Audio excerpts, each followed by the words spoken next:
दोस्तों, कहानियां हमारी जिंदगी का हिस्सा होती है। आज मैं आपके लिए एक नई दिल छू लेने वाली कहानी लेकर आई हूँ। आइए इसे सुनते हैं। उत्तर प्रदेश के एक छोटे से गांव में एक दबंग और बेहद रोबीले जमींदार गजराज सिंह रहते थे।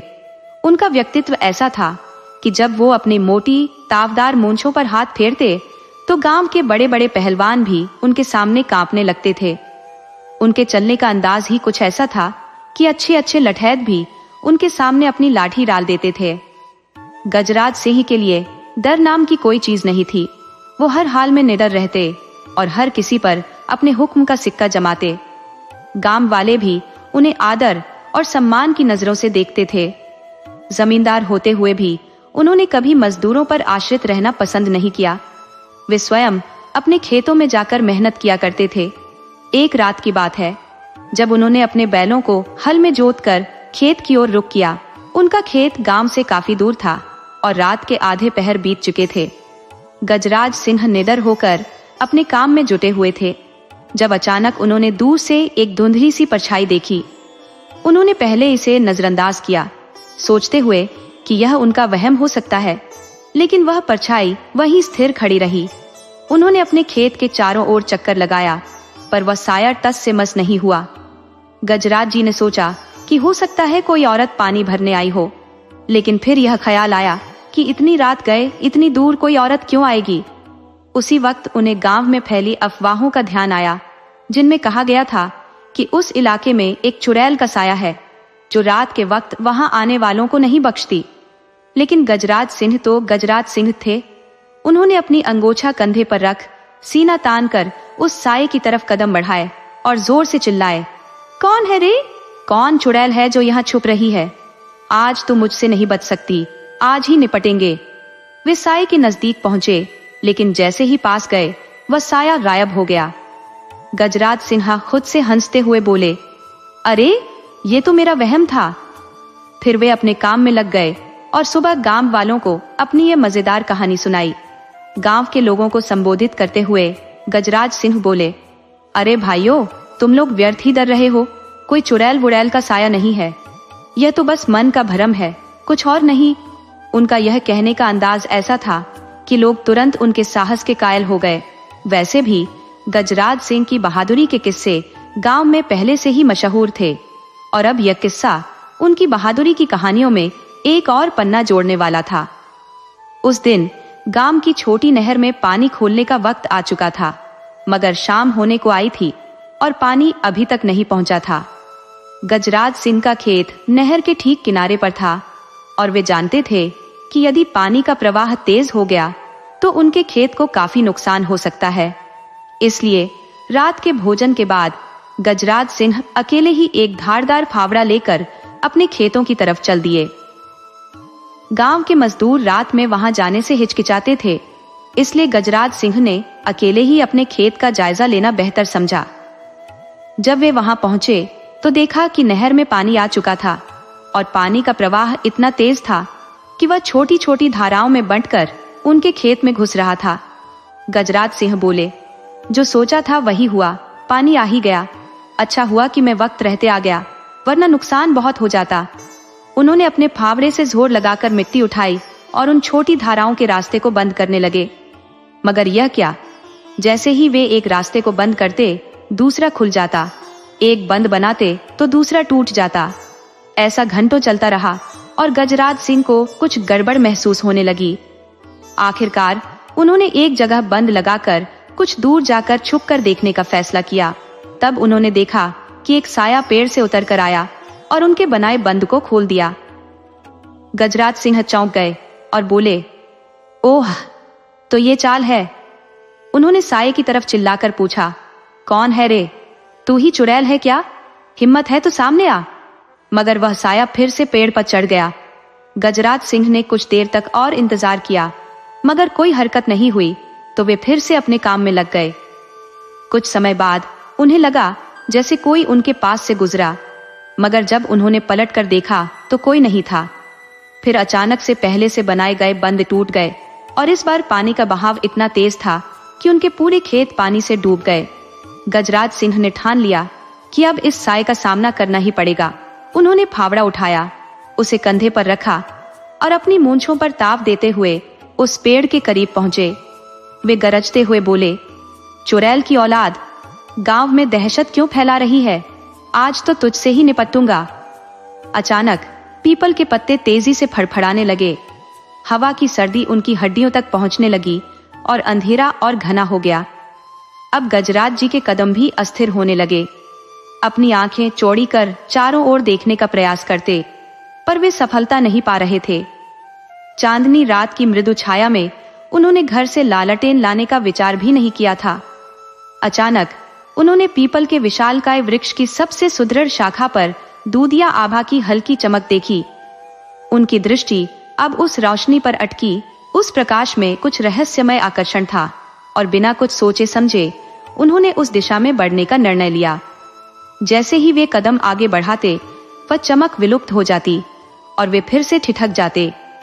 अंधकार घना था, जिससे यह निर्णय लेना कठिन था कि अगला कदम कहाँ रखा जाए।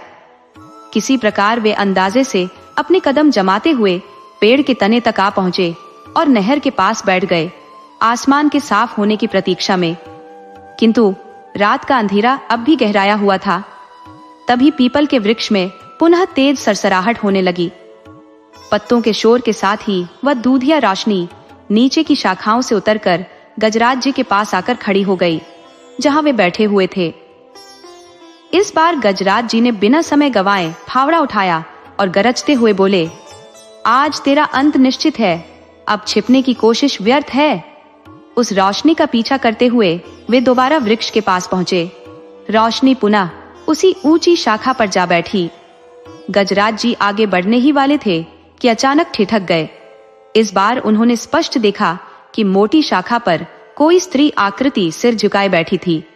उसके लंबे काले बाल शाखाओं को छूते हुए धरती तक फैले हुए थे। गजराज जी का चेहरा भय से पीला पड़ गया। उनकी आंखें उस स्त्री आकृति पर ठहर गईं। उनकी दृष्टि को जैसे कुछ और दिखाई देना बंद हो गया। आकृति ने अपना सिर उठाया और उसके विकृत चेहरे पर अजीबोगरीब धब्बे स्पष्ट रूप से दिखाई देने लगे। वह एक भयानक अट्टहास करने लगी। उसके भयानक हंसी ने गजराज जी को अंदर तक कंपा दिया। कांपते हुए स्वर में गजराज जी बोले, कह, कौन है तू? क्यों सबको परेशान कर रखा है? लेकिन वह स्त्री जवाब देने के बजाय और जोर से हंसने लगी। उसने अपने बेरौल दांतों को नोचते हुए अपने हाथ आसमान की ओर उठा दिए और क्षण भर में वह हवा में विलीन हो गई। उसके साथ ही अंधकार और ठंडक भी छंट गई और माहौल सामान्य हो गया। गजराज जी ने महसूस किया कि अब इस स्थान पर और रुकना उचित नहीं होगा।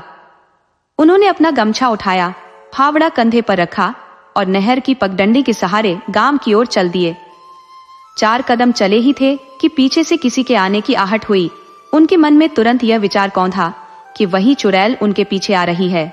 इस विचार ने उनके कदमों की गति बढ़ा दी और वे लगभग दौड़ने लगे। आहट उनके साथ बनी रही, जैसे कोई साया पीछे पीछे चल रहा हो। गांव के निकट पहुंचते ही गजराज जी ने राहत की सांस ली। उनके भीतर की खुशी अब उन टिमटिमाती बत्तियों को देखकर और भी बढ़ गई। ज्यों ही उन्होंने पीछे की आहट को भुलाने का प्रयास किया, हवा में एक तीखी आवाज गूंज उठी। गजराज जी भय से सिहर गए, मगर पीछे मुड़कर देखने का साहस नहीं जुटा सके। तभी गजराज जी को अपनी माँ की बचपन की वो बातें याद आईं, जब वह कहा करती थी कि अगर कभी कोई चुड़ैल तुम्हारे पीछे पड़ जाए तो डरना या घबराना नहीं चाहिए, बल्कि निर्भीक होकर आगे बढ़ते रहना चाहिए। और अगर साहस हो तो बिना हिचक उस चुड़ैल की चोटी काट लो। बिना किसी को बताए जहां भी वह चोटी रखोगे वहां समृद्धि होगी। जैसे अगर उसे अनाज के भंडार घर में रख दिया तो अन्न की बढ़ोतरी होगी और उसके भंडार कई गुना बढ़ जाएंगे। ऐसी करने वाले की संपत्ति कभी समाप्त नहीं होती और उसकी संतानों की पीढ़ियां धनवान बनती रहती हैं। इन्हीं विचारों में खोए गजराज जी खुद से बड़बड़ाने लगे, चुड़ैल हमें छोड़ने वाली तो नहीं है, पर हम भी हार मानने वालों में से नहीं है। अगर तू जानना चाहती है तो जान ले, हम गजराज सिंह हैं। जैसे ही वह पीछे पलटने की तैयारी कर रहे थे, अचानक उन्हें अपने कंधे पर आहट महसूस हुई। इस बार उनकी वीरता मानो काफूर हो गई। डर के मारे उनकी सारी हिम्मत धरी की धरी रह गई। गजराज जी को अपनी माँ की कही बातें फिर से याद आईं। घबराते हुए उन्होंने फावड़ा हाथ में घुमाया और दहाड़ते हुए बोले, तू इतनी हिम्मत करके गांव तक आ गई, आज तेरा अंत निश्चित है। तुझे पकड़कर तुझे गुलाम बना लेंगे और तू हमारे घर में बरकत करेगी। तभी एक भयानक चीख सुनाई दी, इतनी तेज कि पूरे गांव के लोग जाग गए। वह चीख सुनकर गांव वाले लाठी डंडे लेकर उस दिशा में दौड़े जहां से आवाज आई थी, पर जब वे वहां पहुंचे तो उन्हें कुछ भी दिखाई नहीं दिया। अचानक मजदूर परिवार के एक सदस्य ने चीखते हुए कहा, देखो, यहाँ कोई गिरा पड़ा है। लोग उसकी ओर दौड़े और जब उन्होंने व्यक्ति को पलटकर देखा तो वे स्तब्ध रह गए। वो कोई और नहीं, गजराज सिंह थे। लोगों ने तुरंत गजराज जी को संभाला और उन्हें घर ले जाने का निर्णय लिया। गांव के सरपंच ने आदेश दिया, इन्हें उठाओ और घर ले चलो। क्या हुआ, कैसे हुआ, ये तो इनके होश में आने पर ही पता चलेगा। गांव के कुछ नौजवानों ने गजराज जी को सहारा देकर घर पहुंचाया। हालांकि ठंड का मौसम नहीं था, फिर भी गजराज जी का शरीर ठिठुर रहा था। उनके लिए कई रजाइयों की व्यवस्था की गई और अलाव जलाया गया, मगर उनकी हालत में कोई सुधार नहीं हुआ। उनका शरीर कांपता रहा और माथे पर पसीने की बूंदें छलकने लगी।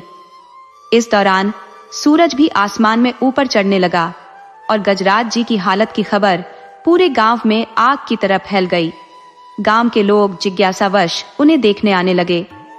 गांव के वैद्य जी भी गजराज जी की दशा को देखकर हैरान रह गए।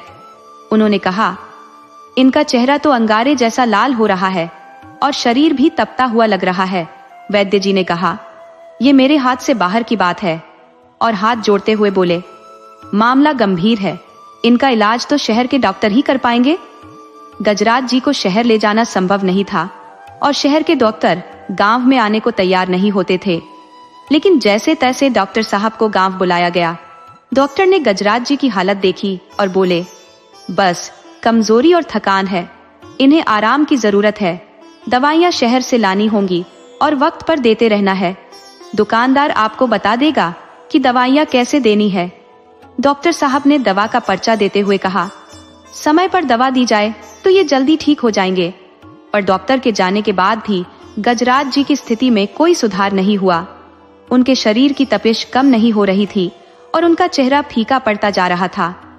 जो भी दवा उनके मुंह में दी जाती वह उसे तुरंत पानी समेत बाहर फेंक देते। 1 सप्ताह बीत चुका था, लेकिन गजराज जी की हालत जस की तस बनी रही। पहले वह थोड़ा बहुत खा पी लेते थे, पर अब उन्होंने वह भी छोड़ दिया था। उनका शरीर लगातार गिरता जा रहा था। लोग उन्हें पहचान नहीं पा रहे थे। ये वही गजराज सिंह थे जिनकी दहाड़ से पूरा गांव कांप उठता था, और अब वही गजराज सिंह किसी का सहारा बने हुए थे। गांव में तरह तरह की बातें होने लगी। कोई कहता, गजराज जी का अंतिम समय नजदीक है, तो कोई कहता, लगता है कोई चुड़ैल का चक्कर है। पर सभी की राय एक थी, जब तक गजराज जी होश में नहीं आते कोई कुछ नहीं कह सकता। घर वालों ने हर मुमकिन इलाज कराया था, पर कोई फायदा नहीं हुआ। धीरे धीरे गांव वालों के साथ घर वाले भी मान चुके थे कि अब शायद गजराज जी का अंतिम समय आ गया है। घर वाले दिन रात उनकी सेवा में लगे रहते थे। एक दिन पड़ोस से एक औरत गजराज जी की पत्नी को बिटिया के जन्म का निमंत्रण देने आई। गजराज जी की पत्नी ने पहले तो मना कर दिया, ये कहकर कि उनके पति की तबीयत ठीक नहीं है। पर पड़ोसन ने समझाते हुए कहा, भाभी, आप इतने दिनों से घर में हो, थोड़ा बाहर निकलिए, मन हल्का हो जाएगा और इधर आपकी देखभाल चलती रहेगी। गजराज जी की पत्नी ने निमंत्रण स्वीकारते हुए कहा, ठीक है, और वह तैयार होकर नारायण के साथ पड़ोसी के घर चली गई। वहां पूरे गांव के लोग इकट्ठा थे। पंडित जी ने एक छोटी सी हवन पूजा संपन्न करवाई, जिसकी सुगंध से चारों दिशाएं सकारात्मक ऊर्जा से भर उठी। महिलाएं ढोलक और मंजीरों के साथ पारंपरिक गीत गा रही थी, जो बच्चे के जन्म पर गाए जाते हैं। हर ओर खुशी और उत्साह का माहौल था। वहां उपस्थित सभी अतिथि व्यवस्था की भूरी भूरी प्रशंसा कर रहे थे। कहते जा रहे थे, भाई, बहुत शानदार तैयारी की है। इस पर नवजात बच्ची के पिता ने गर्व से सबका अभिवादन करते हुए कहा, बेटी, किसी से कम नहीं होती। हम तो सौभाग्यशाली हैं कि हमारे घर लक्ष्मी के कदम पड़े। लेकिन गजराज जी की पत्नी का मन वहीं नहीं लग रहा था। उनका शरीर तो वहां था, लेकिन मन और आत्मा गजराज जी के पास ही ठहरे हुए थे। तभी अचानक सभा में एक सन्नाटा छा गया और सभी एक सुर में बोले, अरे ये क्या हुआ, ये कैसे मुमकिन है? सभी ने एक साथ पीछे मुड़कर देखा और गजराज जी की पत्नी का गला एकदम सूख गया। वह कोई और नहीं, खुद गजराज जी थे, जो कमजोर शरीर के साथ वहां खड़े थे। ऐसा प्रतीत हो रहा था मानो अब उनके प्राण किसी भी क्षण निकलने वाले हों। उन्हें देखकर सभी कार्यक्रम ठहर गया। गजराज जी ने कांपती आवाज में कहा, अरे बजाओ ढोलक सखियों, ये तो बहुत शुभ घड़ी है, बिटिया का जन्म हुआ है। फिर गजराज जी ने महिलाओं से ढोलक ली और अपने गले में लटका ली। दोनों हाथों से ढोलक बजाने लगे और पैरों में घुंघरू बांधकर नाचने लगे। वह एक एक व्यक्ति के पास जाकर खुशी बांटते हुए कहते, खुशियां बांटो, बेटी का जन्म हुआ है। पंडित जी को तो यह स्थिति समझ में आते ही पहले ही वहां से खिसकने का अवसर मिल गया। गजराज जी घंटों नाचते रहे जब तक कि वह थककर गिर नहीं गए। उनकी ऐसी हालत देख सब लोग चकित थे। किसी तरह उन्हें घर लाया गया, लेकिन इस घटना के बाद लोग बातें करने लगे। सबने मान लिया था कि गजराज जी पर किसी चुड़ैल का साया है, जिसने उन्हें इस हालत में पहुंचा दिया है। अब डॉक्टर, वैद्य और हकीम को छोड़कर सभी ने झाड़ फूंक का सहारा लिया, लेकिन यह किसी के बस की बात नहीं थी। अब एक बड़े ज्ञानी की जरूरत थी, पर कोई इस स्थिति का हल नहीं जानता था। तभी वहां एक रिश्तेदार ने कहा, हमारे गांव से दूर जंगल के पास एक साधु बाबा रहते हैं। वह साल में एक ही बार अपनी कुटिया से बाहर आते हैं भिक्षा के लिए। बाकी समय वह अपनी कुटिया में रहते हैं।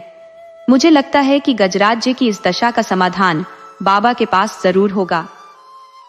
जैसे ही यह जानकारी मिली, गजराज सिंह के परिवार वाले साधु बाबा के पास जा पहुंचे। उन्होंने बाबा को सारी स्थिति से अवगत कराया और उनके चरणों में गिरकर प्रार्थना की, बाबा, अब सिर्फ आप ही हमारी आशा है, कृपया हमारा मार्गदर्शन करें। साधु बाबा बहुत कम ही लोगों के अनुरोध पर जाते थे, लेकिन इस बार उन्होंने सहमति में सिर हिलाया और बोले, ठीक है, मैं तुम्हारे साथ चलूंगा।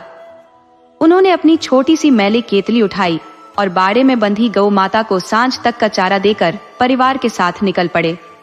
साधु बाबा गजराज सिंह के घर पहुंचकर सीधा गजराज के पास बैठे। वहां उपस्थित सभी लोगों को उन्होंने इशारे से जाने को कहा। इसके बाद बाबा ने अपनी आंखें बंद की, केतली से थोड़ी सी जल की बूंदें हथेली पर लेकर गजराज सिंह के चेहरे पर मल दी। उन्होंने गजराज की घनी सफेद दाढ़ी पर हाथ फेरते हुए आकाश की ओर नजर उठाई और कुछ देर तक बुदबुदाते रहे। फिर धीरे धीरे अपने दाहिने हाथ से गजराज के माथे पर स्पर्श करते हुए बोले, कौन हो तुम? गजराज जी के चेहरे की लालिमा फीकी पड़ चुकी थी और उनकी आंखों से आंसुओं की धार बह रही थी। उनके मुख से कुछ भी शब्द नहीं निकले। साधु बाबा ने हाथ हटाते हुए कहा, तू चिंता मत कर, बस शांत रह, शरीर का तापमान बढ़ने मत दे। मुझे पता है तू किसी का बुरा नहीं चाहती, लेकिन इस शरीर की रक्षा करना तेरी जिम्मेदारी है। अगर तू इस शरीर का नाश कर देगी तो तेरी मुक्ति की राह कैसे बनेगी? हमें अपनी मंशा बताओ, तभी हम तेरी मदद कर पाएंगे। इसके बाद बाबा ने परिवार के लोगों को जल का एक अंश दिया और कहा, हर 2 घंटे में यह जल गजराज के शरीर पर मलते रहना। पूरी रात इनकी देखभाल करना और पलकों को झपकने मत देना। अगले दिन बाबा ने फिर से आने का वादा किया और विदा लेकर चले गए। रात भर परिवार के लोग गजराज जी के पास बैठे रहे। हर 2 घंटे पर उन्हें जल का लेप किया जाता रहा। दूसरी ओर साधु बाबा अपनी कुटिया में पूरी रात जागते हुए दोनों हाथों को फैलाकर और सिर को आकाश की ओर उठाकर बुदबुदाते रहे। वह अपने पात्रों में जल की अदला बदली करते रहे, मानो किसी अनदेखी शक्ति से संवाद कर रहे हों। अगली सुबह जब बाबा गजराज जी के घर जाने लगे तो उन्होंने साथ आने वाले सज्जन से कहा, मेरी गौमाता को भी साथ लेकर चलना होगा, शायद इस कार्य में समय लग सकता है और मेरी अनुपस्थिति में वह भूखी रह जाएगी। गजराज सिंह के घर पहुंचने से पहले ही सरपंच और गांव के अन्य लोग भी वहां इकट्ठा हो चुके थे, लेकिन साधु बाबा ने किसी को भी नजरअंदाज करते हुए सीधे गजराज के पास जाकर वही प्रक्रिया दोहराई। इस बार वे अपने साथ 2 पात्र लाए थे, जिनमें से एक का जल उन्होंने गजराज के माथे पर मलते हुए कहा, आ जा, जो भी है अब सामने आ और अपना कारण बता। बाबा ने आंखें बंद करके लंबे समय तक कोशिश की, लेकिन उन्हें कुछ भी हासिल नहीं हुआ। सिर्फ गजराज की धीमी धीमी सिसकियों की आवाज सुनाई दी। साधु बाबा ने ध्यान से सोचा और फिर गांव के लोगों से कहा, जाओ ढोलक लेकर आओ और घर के आंगन में कुछ महिलाओं को बुलाओ। तुम सब मिलकर प्रसन्नता से गीत गाओ। इस बीच बाबा ने गजराज जी के माथे को जल से धीरे धीरे स्पर्श करना शुरू किया। उनकी यह युक्ति सफल रही। गीतों की मधुर ध्वनि गजराज जी के निर्जीव शरीर में उन्हें चेतना भरने लगी। वे न केवल होश में आए, बल्कि उठकर चारपाई से बाहर आंगन में नाचने भी लगे। साधु बाबा ने गजब के अंदाज में पूछा, कौन है तू? गजराज। जब गजराज जी अजीब सी हंसी के साथ नाचते रहे तो उनका शरीर मानो बिजली के झटकों जैसा कांपने लगा। उनकी आवाज थरथराते हुए और धीमी हो चली। आंखों से आंसू ऐसे गिरने लगे जैसे रक्त की बूंदें हों। उसी कांपती हुई आवाज में उन्होंने धीरे धीरे बोलना शुरू किया। साधु बाबा ने फिर पूछा, हाँ तो बता कौन है तू और क्या चाहती है? थोड़ी थोड़ी देर में वह बोली, हम नानकों की मेहर हूं। बाबा ने पूछा, तो तूने गजराज जी को क्यों चुना? क्यों उन्हें तंग कर रही है? वह बोली, मालिक के सिवा कोई यहाँ इतना सहन नहीं कर सकता, बाकी सब पापी हैं। बाबा ने पूछा, तुझे क्या चाहिए? वह बोली, मुझे न्याय चाहिए। बाबा ने गंभीरता से पूछा, कैसा न्याय? तब वह बोली, पहले पंचायत बुलाओ। इस बीच गजराज जी का शरीर थमने लगा था, लेकिन बाबा ने तुरंत भांप लिया और कहा, रुक जा, तू कहीं मत जा, कहीं और नहीं जाना है। जो तू कहेगी वही होगा, लेकिन पहले एक वादा कर कि तू इस शरीर को छोड़ देगी। वह हकबकाते हुए बोली, पहले पंचायत बुलाओ, मुझे न्याय चाहिए। साधु बाबा ने सरपंच से कहा, जल्दी पंचायत बुलवाइए, अन्यथा यह आत्मा और शक्तिशाली हो जाएगी। फिलहाल यह शरीर पर कब्जा किए हुए है, लेकिन अगर इसे यूं ही छोड़ दिया गया तो यह तबाही मचा देगी।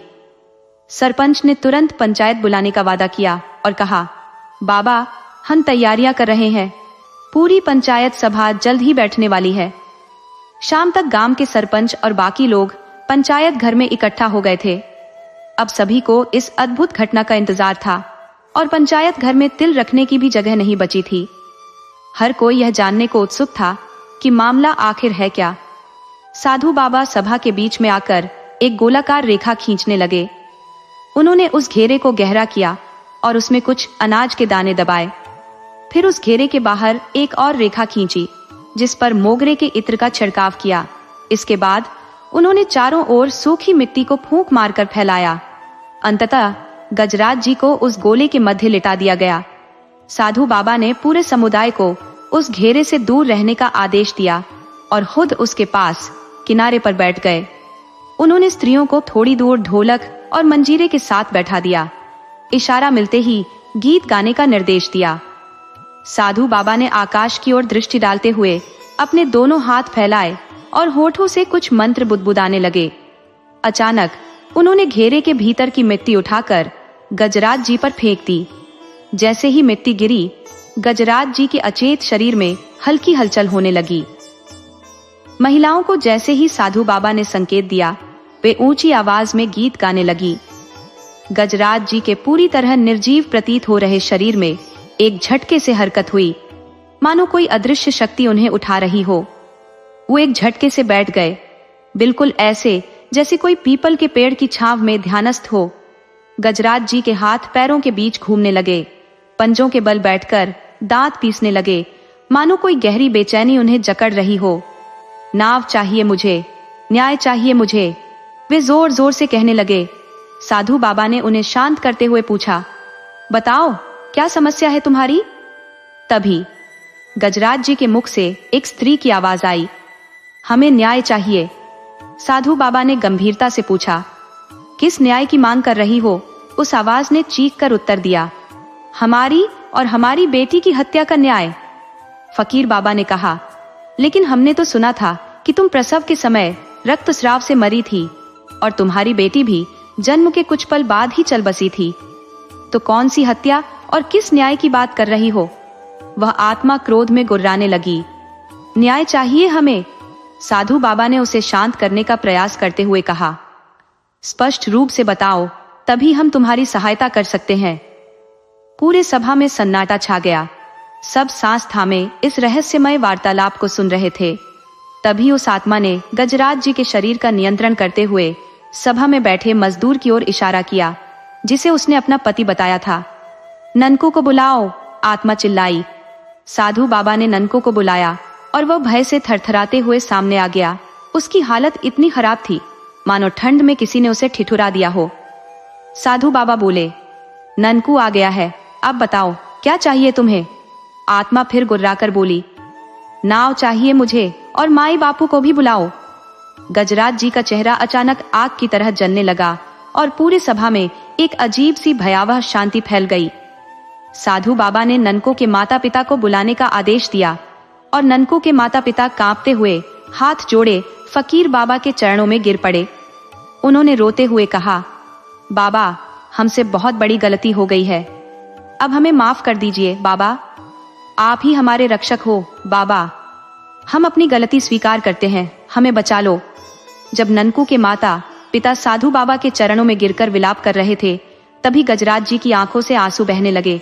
फिर अचानक वे जोर से हंसने लगे और फुंकारते हुए बोले, अब सब कुछ सच सच बताओ, आज क्या होना चाहिए और पूरी सच्चाई उजागर करो।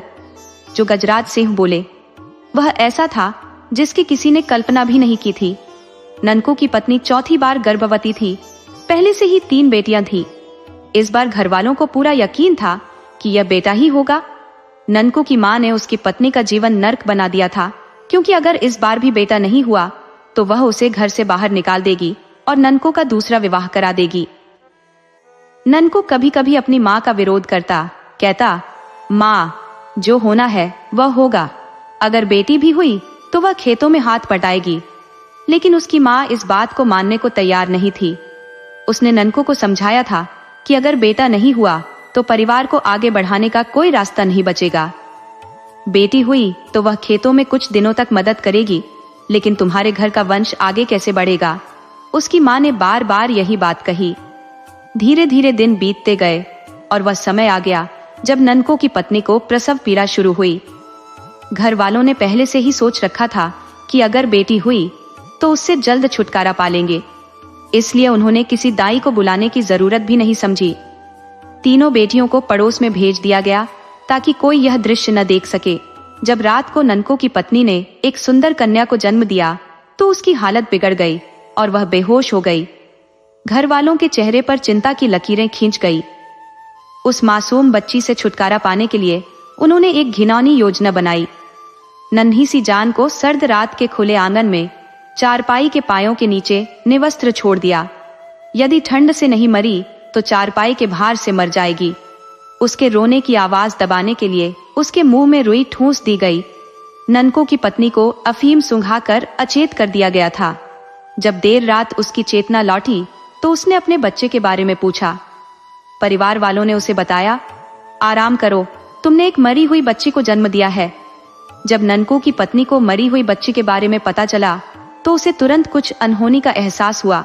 वह बच्ची को देखने की जिद पर अड़ गई, लेकिन इतना बड़ा पाप भला कितने दिन छुपता। उसकी पत्नी ने अपनी आंखों से सारा सच देख लिया था। चारपाई के पाए के नीचे बच्ची की निर्जीव देह पड़ी हुई थी। यह दृश्य इतना भयावह था कि पत्नी का हृदय कांप उठा और वह बिलखते हुए बच्ची को अपनी गोद में उठा लिया। उसकी चित्कार से पूरा घर गूंज उठा। इस भीषण सत्य के सामने ननकू की पत्नी गजराज जी के पास न्याय की गुहार लगाने का दृढ़ निश्चय कर घर से बाहर निकलने लगी। ननकू को अपने कुकर्म उजागर होने का डर सताने लगा और इसी भय के चलते उसने अपनी पत्नी को बेरहमी से आंगन में घसीटते हुए पटक दिया। जब पत्नी ने प्रतिकार करने की कोशिश की तो ननकू ने उसे जानवरों की भांति पीटा। उसकी पिटाई इतनी अमानवीय थी कि उसकी पत्नी का नाजुक शरीर यह अत्याचार सहन नहीं कर पाया और उसने भी दम तोड़ दिया। सुबह होते ही गांव में खबर फैल गई। माँ और बेटी की एकाएक हुई मौत ने पूरे गांव को झकझोर कर रख दिया। इधर ननकू और उसका परिवार घड़ियाली आंसू बहाते हुए उनकी अंत्येष्टि कर रहे थे, लेकिन उनकी सोची समझी साजिश को सच्चाई ने उजागर कर दिया। जब पूरी पंचायत ने ननकू और उसके परिवार के मुंह से सच सुना तो हर आंख आंसुओं से भर आई। पंचायत में मौजूद सभी लोगों के दिलों में नफरत और घृणा भरी हुई थी। तीनों दोषी, ननकू और उसके माता पिता, अब दया की भीख मांग रहे थे। गजराज जी अपने अंतर्मन की पीड़ा से बेकाबू होकर चिल्लाने लगे, न्याय चाहिए, मुझे न्याय चाहिए। सभा में चारों ओर खामोशी छा गई, सिवाय गजराज जी के करुण स्वर के। तभी साधु बाबा ने शांत होने का आग्रह किया, बेटी शांत हो जा, शांत हो जा। लेकिन गजराज जी की पीड़ा और अधिक बढ़ती गई। साधु बाबा ने धीरे धीरे कुछ मिट्टी उठाई और गजराज जी के मुख पर छिड़कते हुए मंत्र बुदबुदाए। मिट्टी के गिरते ही गजराज जी की आवाज धीमी पड़ने लगी, पर उनकी न्याय की पुकार थमी नहीं। तब साधु बाबा ने पंचायत से निवेदन किया, पंचगण कृपा करके इस अबला के साथ हुए अन्याय का न्याय सुनिश्चित करें। सरपंच ने कहा, अब तू ही बता, क्या सजा दी जाए? जो तू बोलेगी वही किया जाएगा। गजराज जी की करुण पुकार जारी रही। साधु बाबा फिर बोले, इसने किसी को नुकसान पहुंचाए बिना न्याय की मांग की है। यह अपनी बेटी के साथ हुए अन्याय का बदला सीधा ननकू और उसके परिवार से ले सकती थी, लेकिन इसने ऐसा कुछ नहीं किया। ये सिर्फ अपना नहीं, उन सभी का चेतावनी देना चाहती है जो बेटियों और पत्नियों के साथ इस प्रकार का कुकर्म करते हैं। इसीलिए मैं आपसे अनुरोध करता हूँ कि आप सभी सर्वसम्मति से ऐसा न्याय करें जो पूरे समाज के लिए उदाहरण बने। साधु बाबा की यह बात सुनकर सभी पंचगण सहमत हो गए कि न्याय का पाठ ऐसा हो जो समाज में इस प्रकार के कुकृत्य दोबारा न होने दे। बड़ी देर तक पंचों में कानाफूसी जारी रही और अंततः सर्वसम्मति से निर्णय लिया गया। सभा के मध्य आकर सरपंच जी बोले, गजराज जी हमने फैसला कर लिया है, अगर आप सहमत हो तो गजराज जी को मुक्त कर दीजिए और सबका भला कीजिए, अन्यथा आप जो भी इच्छा प्रकट करेंगे हम उसे पूरा करने का प्रयास करेंगे। गजराज जी की रुंधी हुई आवाज फिर से गूंजने लगी, वही न्याय की गुहार। सरपंच जी फिर बोले, ननकू और उसके परिवार ने सुनियोजित साजिश के तहत अपनी नवजात और अपनी पत्नी के साथ जो किया वह अब सभी के सामने स्पष्ट है। वे सब ने अपने अपराध का सार्वजनिक स्वीकार कर लिया है, इसलिए सबसे पहले इन सभी को समाज से बहिष्कृत किया जाता है। आज से इनका हुक्का पानी बंद, किसी भी सामाजिक समारोह में इनकी उपस्थिति वर्जित रहेगी। इन्हें कोई सम्मान नहीं दिया जाएगा और इनसे कोई संबंध नहीं रखा जाएगा। दूसरी बात, आज से गांव में जब भी किसी कन्या का जन्म होगा, यह परिवार उस घर में जाएगा, घुटनों के बल चलकर और जूतों से खुद को पीटते हुए देवी से क्षमा याचना करेगा, ये कहते हुए कि हे देवी, हम पापियों का उद्धार करो, हमने पाप किया है, हमें क्षमा करो। हर बार जब किसी बेटी का विवाह होगा, यह परिवार फिर उसी तरह माफी मांगता हुआ आएगा। गजराज जी के यहाँ इन्हें उनके पुश्तैनी हक से भी बेदखल किया जाता है। मजदूरी से कमाई हुई आजीविका भी अब इनसे छीन ली जाएगी और इन्हें 3 महीने तक गांव की दया पर ही जीवन यापन करना होगा। गांव वालों की कृपा पर ही इनका जीवन निर्भर रहेगा और इन्हें किसी के घर में प्रवेश करने का हक नहीं होगा। जो भी चाहे अपनी इच्छा से इनकी मदद कर सकता है, लेकिन ये मदद सीमित ही होगी। सरपंच जी ने फिर गजराज जी की ओर मुखातिब होकर पूछा, अब बताओ तुम्हें न्याय मिला या नहीं? अब तो तुम मुक्त हो जाओगी, है ना? गजराज जी की आंखों से आंसू बह निकले और वह अचानक हंसने लगे। उनके ठहाकों की गूंज इतनी तीव्र थी कि वहां खड़े हर शख्स के शरीर में कंपी छूट गई। गजराज जी का शरीर पत्तों की तरह थरथराने लगा और एक भयानक ऐंठन के साथ वे जमीन पर गिर पड़े। उनके शरीर से एक धीमी दूधिया रोशनी निकलकर नीम के पेड़ की सबसे ऊंची शाखा पर जाकर विलुप्त हो गई। पूरा गांव इस घटना का साक्षी था। ननकू और उसका परिवार शर्मिंदगी और अपराध बोझ से दबे हुए सिर झुकाए खड़े थे। साधु बाबा हफ्तों तक गजराज जी के घर रहे, जब तक कि उनके इलाज से गजराज जी को होश नहीं आ गया। जब गजराज जी को होश आया, उन्हें कुछ भी याद नहीं था। वे सिर्फ कहानियां सुनाते रहे कि कैसे उन्हें चुड़ैल मिली थी और उन्होंने उसे गांव के पास आने से पहले ही भगा दिया था।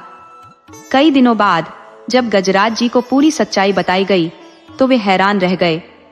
गांव वालों ने देखा कि जिस नीम के पेड़ की शाखा पर चुड़ैल की रोशनी विलुप्त हुई थी, वहां हर मौसम में हरियाली रहती है। यहाँ तक कि पतझड़ में भी उसकी पत्तियां हरी रहती है। गांव में जब भी किसी कन्या का जन्म होता है तो पेड़ की टहनियां झूमने लगती है, मानो वह खुश होकर गीत गा रहा हो। किसी भी बेटी के विवाह में इस नियम के पेड़ की पूजा की जाती है और बेटी की विदाई से पहले पेड़ के साथ उसकी भेंट कराई जाती है। विदाई के समय पेड़ की टहनियां एक अजीब सी चरमराहट करती है, मानो कोई माँ अपनी बेटी को विदा कर रही हो। अगर आपको हमारी कहानी पसंद आई हो तो कृपया हमारे चैनल को लाइक करें, सब्सक्राइब करें और शेयर करें।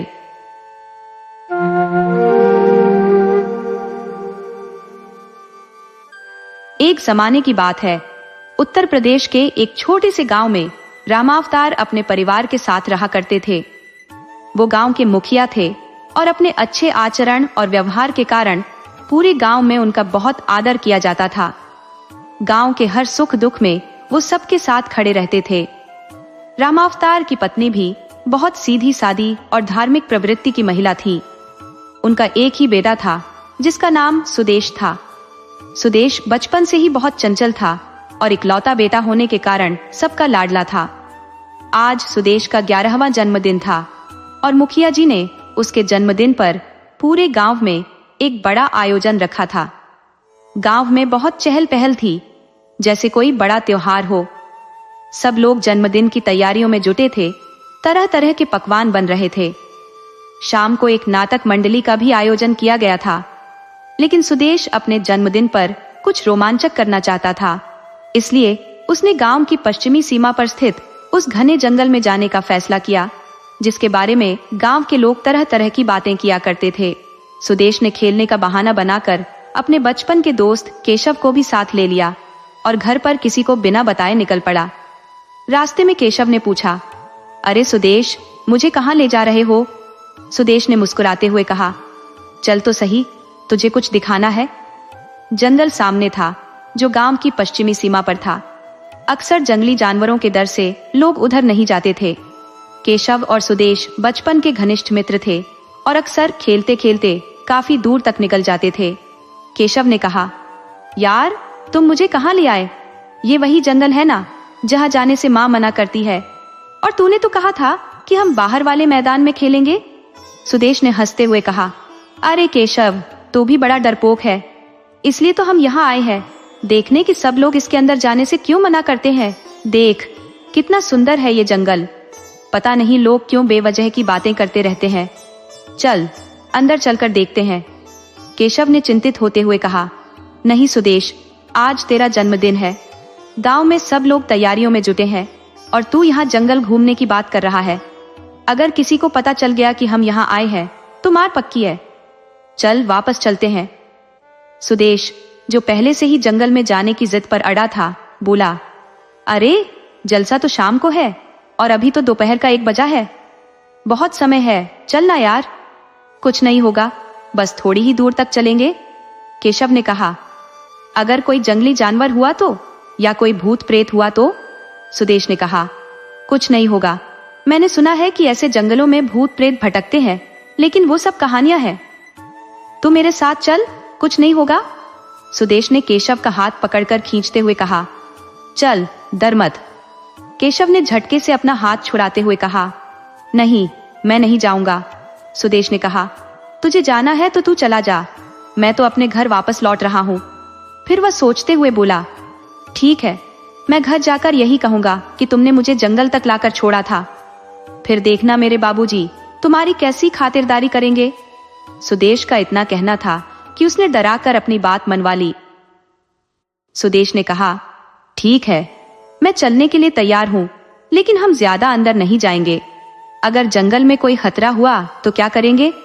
दोनों मित्र थोड़ी दूर ही अंदर गए और जैसे ही कोई खतरा महसूस हुआ, वे वापस लौटने के लिए तैयार थे, जैसा कि सुदेश को हिदायत दी गई थी। दोनों मित्र हाथों में हाथ डालकर जंगल में घुस गए।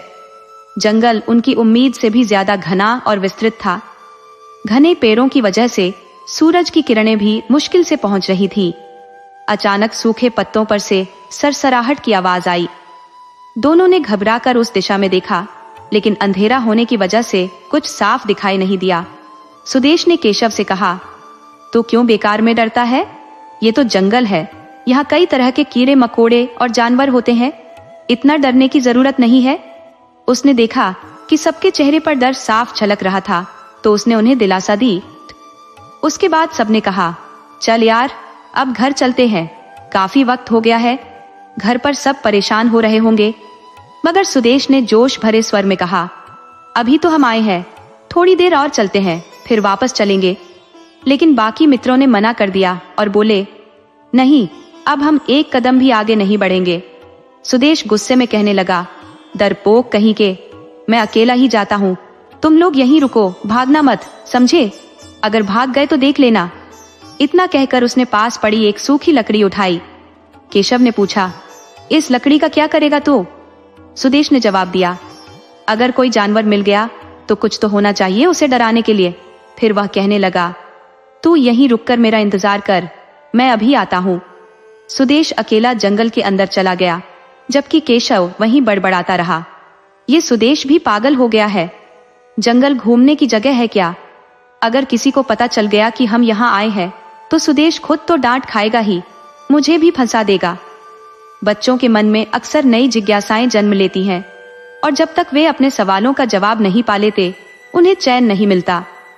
सुदेश के मन में भी वही जिज्ञासा थी जो उसे जंगल की ओर खींच लाई थी। आखिर लोग यहाँ क्यों नहीं आते? जंगल में ऐसा क्या है? ये सोचते सोचते वह और अंदर बढ़ता गया। अब तक उसे न तो कोई खतरनाक जानवर मिला और न ही कोई भूत प्रेत जैसा। वह सोच ही रहा था कि अचानक फिर से वही सरसराहट की आवाज आई। सुदेश ने तेजी से एक पेड़ के पीछे छिपकर उस दिशा में देखा जहां से आवाज आ रही थी। उसने देखा कि पत्तों के बीच में कुछ रेंग रहा है। ध्यान से देखने पर उसने पाया कि एक काला नाग पत्तों से होकर जंगल की ओर जा रहा था। सुदेश उसे देखकर घबरा गया, लेकिन उसके मन में आया कि उसका पीछा करके देखे कि वह कहां जा रहा है। उसने सोचा, मेरे पास लकड़ी है, अगर उसने मुझ पर हमला किया तो मैं उसे मार दूंगा। यह सोचकर वह सांप का पीछा करने लगा। शायद वह अपने बिल की ओर जा रहा हो। बाबा कहते हैं कि सांप की कहानियों में उनकी मड़ी होती है। इस तरह जिज्ञासा और साहस के साथ सुदेश जंगल के और गहरे हिस्सों की ओर बढ़ता गया, हर कदम पर अपने भीतर के डर को चुनौती देते हुए। सुदेश ने सोचते हुए मंथन किया, चलो देखूं तो सही, क्या सच में ऐसा होता है? ये विचार करते हुए सुदेश उसी दिशा में आगे बढ़ चला जहां से वो आवाजें आ रही थी। कुछ ही कदम आगे बढ़ने पर उसने एक विशालकाय पेड़ देखा जिस पर कई सारे सांप लटके हुए थे और कुछ जमीन पर रेंग रहे थे। यह दृश्य देख सुदेश का दिल तेजी से धड़कने लगा, क्योंकि वह अकेला था। वह तुरंत पास के एक पेड़ के पीछे छुप गया और छुपकर देखने लगा। जब उसने फिर से नजरें घुमाई तो उसकी आंखों के सामने जो दृश्य था उसे देख उसका दिल बैठने लगा। वह भयभीत होकर उस पेड़ की ओर से देखने लगा जहां उसने कई सांप देखे थे, लेकिन इस बार का दृश्य और भी भयावह था। कई बड़े बड़े वृक्ष थे जिन पर अनेक सांप लटक रहे थे। इन वृक्षों की जड़ों के पास मिट्टी के ऊंचे ऊंचे टीले बने हुए थे जिनमें से कई सांप बाहर निकल रहे थे। इन सब के बीच में एक बड़ा टीला था जो बाकी सभी से बड़ा और ऊंचा था। सुदेश की जुबान से निकला, हे भोलेनाथ, इतने सारे सांप, ये तो बहुत खतरनाक लग रहे हैं। अगर मैं यहाँ और रुका तो ये मेरे लिए बहुत बड़ा खतरा बन सकता है। मुझे यहाँ नहीं आना चाहिए था। ये सोचते हुए उसका दिल घबराने लगा और उसे पछतावा होने लगा। वह वापस जाने के लिए मुड़ने ही वाला था कि अचानक एक तेज आवाज ने उसका ध्यान खींच लिया। उसने देखा कि सबसे बड़े टीले में से आवाजें आ रही थी। तभी बाकी सारे सांपों ने अपने फन फैलाकर उस दिशा की ओर देखा। सुदेश का डर और भी बढ़ गया। वह समझ नहीं पा रहा था कि आखिर यह सांप किसकी ओर देख रहे हैं और ये फुंकार की आवाजें किसकी हैं। उधर सुदेश की माँ, जो दोपहर के भोजन के लिए उसे काफी समय से ढूंढ रही थी, परेशान होने लगी।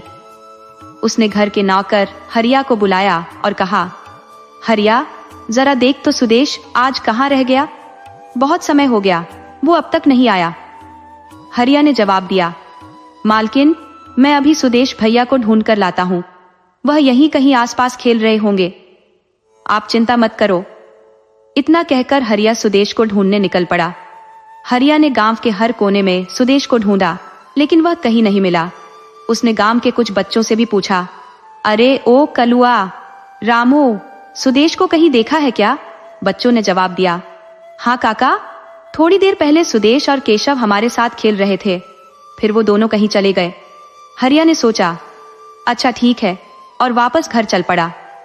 घर पहुंचते ही सुदेश की माँ दरवाजे पर खड़ी मिली।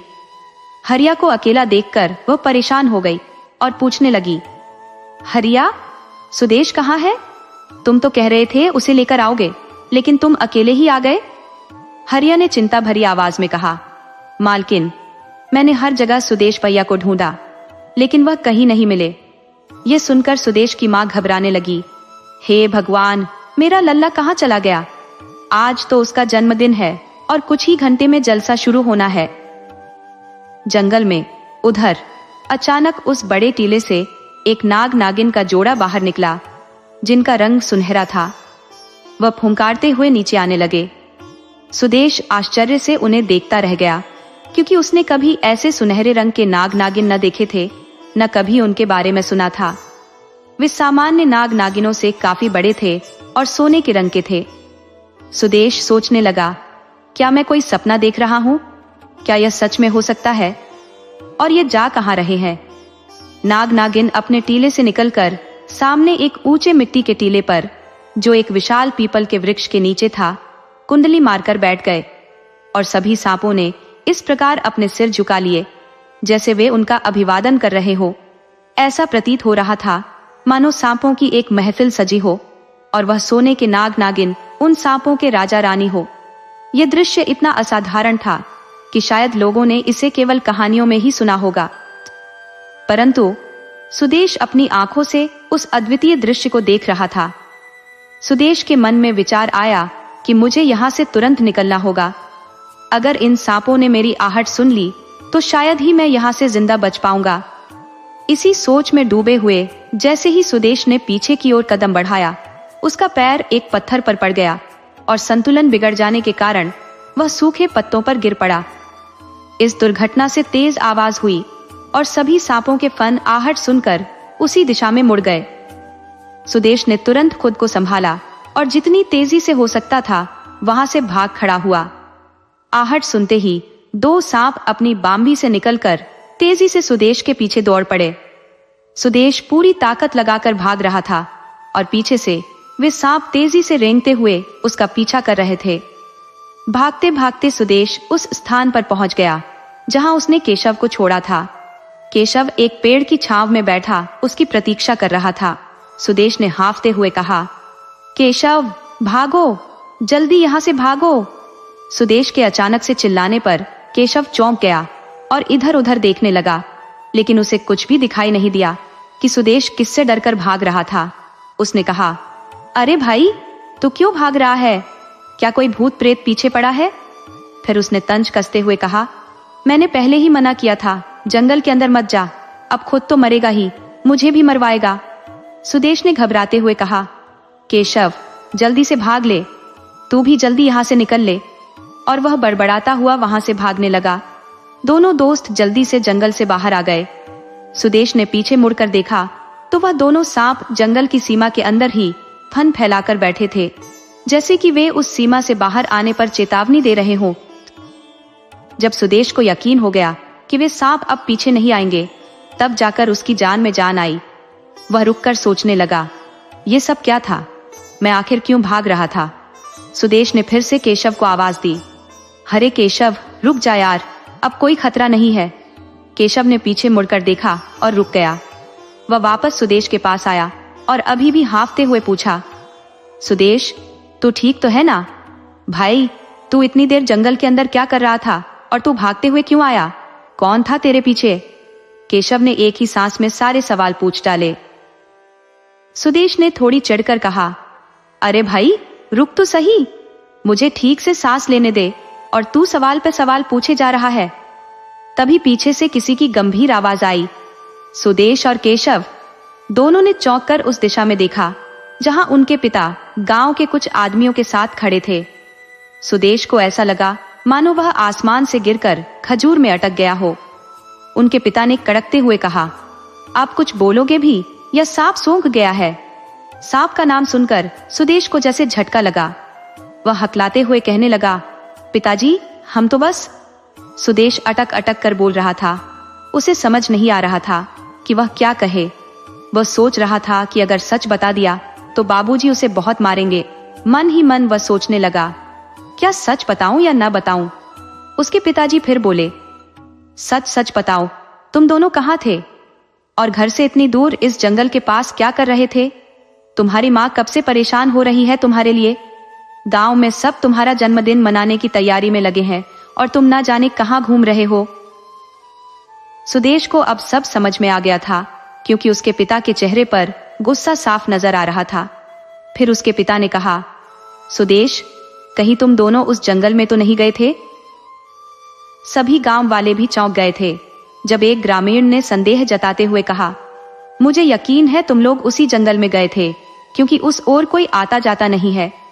उसकी बात सुनकर सबकी आंखें खुली की खुली रह गई। मुखिया जी ने गुस्से से कहा, सच सच बताओ, कहां गए थे तुम दोनों? मुखिया जी की कड़क आवाज सुनकर सुदेश की रही सही हिम्मत भी टूट गई। अब उसमें और झूठ बोलने की हिम्मत नहीं थी, इसलिए उसने डरते डरते सब कुछ बता दिया। उसने जो भी देखा वो सब गांव वालों को साफ साफ बता दिया। ये सुनकर मुखिया जी अवाक रह गए। तभी किसी ने कहा, मुखिया जी, ये तो भोलेनाथ की कृपा है कि आपका बेटा सही सलामत लौट आया, नहीं तो आज तक जिसने भी उस जंगल में कदम रखा वो कभी लौट कर नहीं आया। गांव के लोग एक दूसरे से बात करने लगे, आश्चर्य जताते हुए। तभी एक व्यक्ति ने कहा, अभी इन बातों का समय नहीं है, शाम हो चुकी है, घर पर सब चिंतित है और कार्यक्रम का भी समय हो गया है। मुखिया जी ने सुदेश और केशव को डांटते हुए कहा, अब घर चलो और खबरदार, जो इस बारे में अपनी माँ को कुछ बताया। उन्होंने दोनों को सख्त हिदायत दी कि किसी को कुछ न बताएं और फिर सभी वापस चल पड़े। सुदेश को सही सलामत देखकर उसकी माँ ने चैन की सांस ली। घर में अब सब जलसे के लिए तैयार होने लगे। रात गिर आई थी और कार्यक्रम शुरू हो गया। सुदेश भी उस घटना को भुलाकर अब जलसे का आनंद लेने लगा। तभी एक व्यक्ति ने मुखिया जी से कहा, मुखिया जी, मुझे लगता है कि हमें यह बात शिवचरण बाबा को बता देनी चाहिए, कहीं ऐसा ना हो कि गांव पर कोई मुसीबत आ जाए। दूसरे व्यक्ति ने धीरे से कहा, हाँ, बात सही है, शिवचरण बाबा को सब बता देना चाहिए। पिछले 30 सालों से गांव का कोई भी उस जंगल में नहीं गया था। आखिरी बार जब कोई गया था तो वो शिवचरण बाबा ही थे। वो जिंदा तो लौट आए थे, लेकिन अपनी आंखें खो बैठे थे। तब से उन्होंने सबको चेतावनी दी थी कि कोई भी उस ओर न जाए। कुछ और लोग भी कानाफूसी करने लगे। तभी अचानक किसी ने चिल्लाया, सांप सांप, और वहां भगदड़ मच गई। मुखिया जी ने जल्दी से अपनी पत्नी और बेटे को नौकर के साथ घर भेज दिया। तभी एक आदमी दौड़ता हुआ आया और बोला, मुखिया जी, जल्दी चलिए, कुम्हार की पत्नी को सांप ने काट लिया है। वैद्य जी को जल्दी वहां ले आइए, हम सब आ रहे हैं। मुखिया जी ने तुरंत वहां जाने का आदेश दिया और खुद भी कुम्हार के घर की ओर भागे। वहां पहुंचने पर पता चला कि कुम्हार की पत्नी अब इस दुनिया में नहीं रही। उसका शरीर जहर से नीला पड़ गया था। वैद्य जी ने अफसोस जताते हुए कहा, मुखिया जी, मेरे पास इसका कोई इलाज नहीं है। तभी एक आदमी ने मुखिया जी के कान में धीरे से कुछ कहा, मुखिया जी, मुझे आपसे कुछ बात करनी है, थोड़ा किनारे चलिए। मुखिया जी ने कहा, हाँ बोलिए। वो आदमी बोला, मुखिया जी, आपके बेटे ने उस जंगल की सीमा पार की, तभी यह सब हुआ है, नहीं तो इतने सालों में इस गांव में किसी की भी सर्प के काटने से जान नहीं गई। अब क्या करना होगा? मुखिया जी ने कहा, मुझे तो कुछ समझ नहीं आ रहा, ये एक इत्तेफाक भी तो हो सकता है। वो व्यक्ति बोला, मुखिया जी, हो सकता है, लेकिन आपको शिवचरण बाबा को सारी बात बता देनी चाहिए। शायद वो कुछ बता पाए इससे पहले कि कोई और अनहोनी हो। आप उनसे मिलकर सब कुछ बता दीजिए। मुखिया जी सोच में पड़ गए कि क्या करें। फिर कुछ सोच विचार कर वे शिवचरण बाबा के घर की ओर चल पड़े और उनके दरवाजे पर दस्तक दी। शिवचरण बाबा, जो अब अंधे हो चुके थे, लाठी ढूंढते हुए उठे। बरसों पहले एक हादसे ने शिवचरण बाबा से न केवल उनकी आंखें छीन ली थी, बल्कि उनके परिवार को भी उनसे दूर कर दिया था। अब वे गांव के किनारे एक छोटी सी झोपड़ी में अकेले जीवन व्यतीत कर रहे थे। गांव के लोग उनकी बहुत इज्जत करते थे और उनकी जितनी भी मदद हो सकती थी करते थे। दृष्टिहीन होने के बावजूद बाबा अपना सारा काम खुद ही करते थे। लोग कहते हैं, एक हाथ से भगवान लेते हैं तो दूसरे हाथ से देते भी हैं। आंखें जाने के बाद बाबा की चीजों को महसूस करने की शक्ति अद्भुत रूप से बढ़ गई थी। उसी शक्ति के साथ एक रात जब बाहर किसी की आहट सुनी तो शिवचरण बाबा ने आवाज लगाई, कौन है भाई? इतनी रात को कौन आया है? मुखिया जी की आवाज आई, बाबा मैं राम अवतार हूँ, कुछ जरूरी बात करने आया हूँ, माफ कीजिएगा बाबा इतनी रात को कष्ट देने के लिए, पर बात बहुत गंभीर है। मुखिया जी की विनम्रता से प्रभावित होकर बाबा ने झोपड़ी की कुंडी टटोलकर दरवाजा खोल दिया। मुखिया जी को अंदर बुलाया और दोनों एक छोटे से कोने में बैठ गए जहां एक दिया जल रहा था, जिसकी हल्की रोशनी से झोपड़ी के अंदर का माहौल कुछ रहस्यमय हो गया था। बाबा ने पूछा, बताओ मुखिया जी, ऐसी क्या बात है जो सुबह तक का इंतजार नहीं कर सके? मुखिया जी ने बेचैन होकर कहा, बाबा कुछ ठीक नहीं है। बाबा ने थोड़ा चिंतित होते हुए पूछा, क्या हुआ मुखिया जी, क्यों इतने परेशान हो? मुखिया जी ने अपने बेटे के जंगल में जाने की घटना से लेकर कुम्हार की पत्नी के सांप काटने से हुई मृत्यु तक की सारी बात बाबा को विस्तार से बता दी।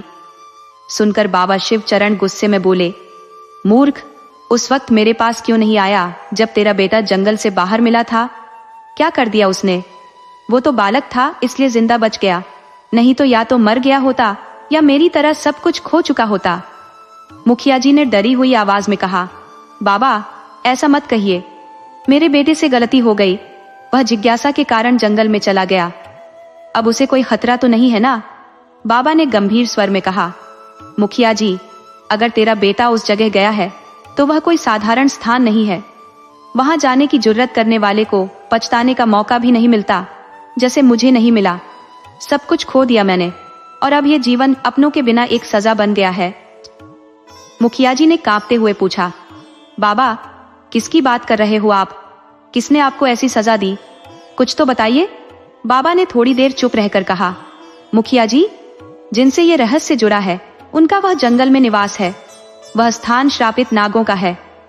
मुखिया जी और जानने के लिए आतुर हो गए और बोले, बाबा किसका निवास है वहां, और वो जंगल किसका है?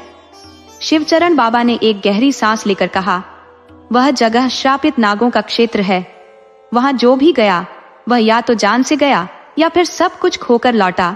मुखिया जी ने और जानना चाहा, पर बाबा ने कहा, राम अवतार तुम अब यहाँ से जाओ और गांव में सबको संदेश पहुंचा दो कि सुबह सभी लोग प्राचीन शिव मंदिर के प्रांगण में इकट्ठा हो पूरी पवित्रता के साथ। आज रात सभी अपने घरों के अंदर रहे और दरवाजे पर मंदिर के सिंदूर की एक रेखा खींच दे। अब जाओ मुखिया जी। मुखिया जी ने सहमति में सिर हिलाया और बोले, ठीक है बाबा, मैं आपका संदेश गांव वालों तक पहुंचा दूंगा, सुबह हम सभी मंदिर में इकट्ठा हो जाएंगे। जैसे ही मुखिया जी जाने लगे, शिवचरण बाबा ने कहा, राम अवतार ये ताबीज पहन लो और तभी बाहर जाओ, तुम्हारे परिवार को ज्यादा खतरा है, भगवान भोलेनाथ तुम्हारी और गांव की रक्षा करेंगे। बाबा ने अंधेरे में टटोलकर चारपाई के नीचे से एक ताबीज निकाला और मुखिया जी को दे दिया। मुखिया जी ने ताबीज पहन लिया और गांव की ओर निकल पड़े। मुखिया जी गांव पहुंचकर तुरंत संदेश देने वाले दिनेश के घर गए, जो गांव में मुनादी करता था। उन्होंने उसे सारी स्थिति बताई और कहा, सवेरे सबको शिव मंदिर में बुलाना है, ये संदेश सबको दे देना। दिनेश ने सहमति में सिर हिलाया और काम में जुट गया। मुखिया जी ने दिनेश को घर बुलाकर तुरंत आदेश दिया कि वह गांव के चौराहे पर जाकर बाबा के हुक्म की मुनादी कर दे और यह बात गांव के हर घर तक पहुंचाने को कहे। गांव बहुत बड़ा नहीं था, मुश्किल से 20 या 25 घर ही थे। दिनेश ने अपना काम कर दिया और मुखिया जी उसके साथ ही रहे ताकि उसे किसी भी प्रकार के खतरे से बचाया जा सके। उसे सुरक्षित घर वापस छोड़ने के बाद मुखिया जी अपने घर लौटे। मुख्य दरवाजे पर मंदिर से लाए गए सिंदूर से एक रेखा खींची और दरवाजा अच्छे से बंद कर दिया। दरवाजे की आवाज सुनकर मुखिया जी की पत्नी आंगन में आ गई और कहने लगी, अजी आपको आने में इतना समय क्यों लग गया? वह मुखिया जी के लिए चारपाई बिछाते हुए बोल रही थी। मुखिया जी ने पूछा, सुदेश कहाँ है? मेरे जाने के बाद घर से बाहर तो नहीं गया? उनकी पत्नी ने उनके सवाल को अनसुना करते हुए कहा, नहीं जी, वो काफी डरा हुआ था, उसे खाना खिलाकर सुला दिया है, आप चिंता मत करो। लेकिन आधी रात को दिनेश किस बात की मुनादी कर रहा था? पत्नी ने पूछा। मुखिया जी ने कहा, जो भी है कल सुबह पता चल जाएगा, सब्र रखो। वैसे भी अगर तुमने सुदेश की हरकतों पर ध्यान दिया होता तो आज ये सब करने की जरूरत नहीं पड़ती। मुखिया जी अब गुस्से में बोल रहे थे। उनकी पत्नी ने जवाब दिया, अरे आप गुस्सा क्यों कर रहे हो, और सुदेश का इन सब से क्या लेना देना है? आप मुझसे कुछ छुपा तो नहीं रहे हो? पत्नी को अब गुस्सा आ रहा था। मुखिया जी बोले, कुछ नहीं, जाकर खाना लगाओ। मैं बहुत थक गया हूं और तुम सवाल पर सवाल किए जा रही हो। जो भी है कल सुबह पता चल जाएगा। मुखिया जी झुंझलाकर बोले। मुखिया जी की पत्नी ने कहा, ठीक है, आप हाथ मुंह धो लो, मैं खाना लाती हूँ। ये कहकर वह रसोई में चली गई। मुखिया जी ने खाना खाया और चारपाई पर लेट गए। फिर उन्होंने अपनी पत्नी को आवाज दी, अरे सुनती हो, कहाँ हो, जरा सुनो तो सही। पत्नी बोली, हाँ जी बोलिए, क्या बात है? मुखिया जी ने कहा, कल सुबह तड़के ही नहा धोकर तैयार हो जाना और सुदेश को भी तैयार कर देना। शिव मंदिर जाना है, सभी गांव वाले आएंगे। मुखिया जी की पत्नी ने रसोई से आवाज लगाकर पूछा, जी कल कुछ है क्या? न तो अभी सावन का महीना है और न ही शिवरात्रि, फिर सारा गांव मंदिर में क्यों इकट्ठा होगा? मुखिया जी बोले, तुमसे जितना कहा गया है उतना करो भाग्यवान, ज्यादा सवाल जवाब मत करो और लल्ला के पास ही सो जाओ, आज मैं सोने जा रहा हूँ। ये कहकर मुखिया जी ने आंखें बंद कर ली। हालांकि नींद तो मुखिया जी की आंखों से कोसों दूर थी। उन्हें बार बार बाबा शिवचरण की बातें याद आ रही थी। सुदेश और गांव वालों की सुरक्षा को लेकर वे बहुत चिंतित थे। सुबह होते ही सभी गांव वाले मंदिर के आंगन में इकट्ठे हो गए। मुखिया जी भी सुदेश और अपनी पत्नी के साथ पहले ही मंदिर पहुंच चुके थे। सभी लोग बाबा के आने का इंतजार कर रहे थे। मुखिया जी ने अपने नौकर हरिया को बाबा शिवचरण को लाने के लिए भेजा था। तभी गांव की एक महिला ने मुखिया जी से पूछा, मुखिया जी, हम लोगों को यहाँ क्यों बुलाया गया है? कुछ परेशानी है क्या? मुखिया जी ने हाथ जोड़कर सभी से निवेदन किया, थोड़ी देर अपनी जिज्ञासाओं को शांत रखिए, थोड़ी देर में आपके सभी सवालों का जवाब मिल जाएगा। बस बाबा शिवचरण को आ जाने दीजिए। मुखिया जी ने सभी से विनम्र निवेदन करते हुए कहा, आप लोग शांत बैठिए। भीड़ में जैसे ही बाबा का नाम गूंजा, चारों ओर खुसर पुसर शुरू हो गई। लोग तरह तरह के कयास लगाने लगे। तभी किसी ने कहा, अरे देखो, बाबा शिवचरण जी आ गए। सबकी नजरें उस दिशा में चली गईं, जहां हरिया बाबा शिवचरण बाबा को मंदिर के आंगन में लेकर आ रहे थे।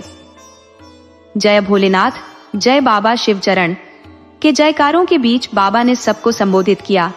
आप सबको यहाँ बुलाने का कारण जल्द ही स्पष्ट हो जाएगा, लेकिन पहले हम सब मिलकर भोलेनाथ का जलाभिषेक करेंगे और उनकी आरती करेंगे। बाबा की बात मानते हुए सभी ने श्रद्धा से भोलेनाथ की पूजा की। इसके बाद सब मंदिर के प्रांगण में बैठ गए और बाबा शिवचरण सबसे आगे चबूतरे पर विराजमान हो गए। उन्होंने बोलना शुरू किया, आप लोग सोच रहे होंगे कि मैंने आपको यहाँ क्यों बुलाया है। कल गांव में एक बहुत दुखद घटना हुई, जिसकी वजह से मैं आपको यहाँ इकट्ठा किया है। बाबा का इतना कहते ही गांव वालों में फिर से खुसर पुसर शुरू हो गई। कुछ लोग कहने लगे, कल की घटना तो एक हादसा थी। कुम्हार की पत्नी को सांप ने काट लिया था और समय पर उपचार न मिलने से उसकी मृत्यु हो गई। इस बात का मंदिर में आने से क्या लेना देना है? एक युवक ने बाबा से सीधा सवाल किया, बाबा, यह तो बस एक हादसा था, इससे यहाँ आने का क्या मतलब है? हमें तो कुछ समझ नहीं आ रहा। बाबा शिवचरण मुस्कुराते हुए बोले, बच्चे, जवानी में हर बात में तर्क ढूंढना स्वाभाविक है। तुमने मुझे मेरी जवानी की याद दिला दी। इतने सालों में इस गांव में सर्प के काटने से किसी की मृत्यु नहीं हुई। कल की घटना हादसा नहीं बल्कि एक चेतावनी थी। तभी एक युवक ने सवाल किया, बाबा, ये सांप हमारे गांव में क्यों और कैसे आए, और ये सुदेश के पीछे क्यों पड़े हुए हैं? वो तो एक बच्चा है।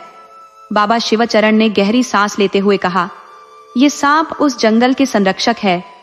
जो भी उस सीमा को पार करता है, ये सांप उसे जीवित नहीं छोड़ते। सुदेश उस जंगल से जिंदा लौट आया, इसी कारण ये सांप अब उसके पीछे पड़े हुए हैं, और जो भी उनके रास्ते में आएगा उसे भी ये नहीं छोड़ेंगे। फिर बाबा ने गंभीर स्वर में कहा, पर यह रहस्य क्या है? और जब मैं उस जंगल में गया था तो मैं जीवित कैसे लौटा? ये सांप सुदेश के पीछे क्यों पड़े हैं? मुखिया जी, जो अब तक चुप थे, ने कहा, बाबा, अब आप पूरा सच बताइए। मुझे मेरे बेटे की चिंता हो रही है। वह अभी बच्चा है और गलती से वहां चला गया था, तो इतनी बड़ी सजा क्यों? बाबा शिवचरण ने गहरी सांस लेते हुए कहा, मुखिया जी, पहले शांत हो जाइए और मेरी बात ध्यान से सुनिए। बहुत साल पहले की बात है, जब मुझसे एक पाप हुआ था जिसका पश्चाताप मैं आज तक कर रहा हूँ। बाबा ने अपनी यादों में खोते हुए कहा, मैं तब 20 साल का हट्टा कट्टा नौजवान था। मेरी शादी 8 साल की उम्र में हो गई थी और मेरी पत्नी मुझसे 2 साल छोटी थी। गौना होने तक वह अपने मायके में ही रही। फिर 15 साल की उम्र में उसे हमारे घर लाया गया।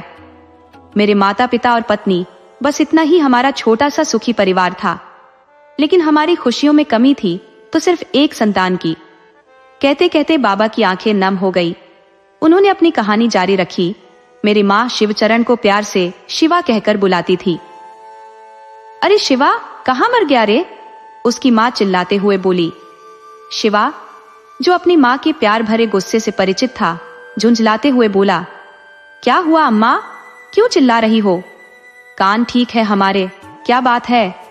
उसकी माँ, जो हमेशा की तरह उसकी चिंता में लगी रहती थी, बोली, अरे अभी तेरी काकी के घर से आ रही हूँ। उसकी बहू ने खुशखबरी दी है और एक तेरी बीवी है जो अभी तक कोई खुशखबरी नहीं लाई। अब तो लोग भी बातें करने लगे हैं।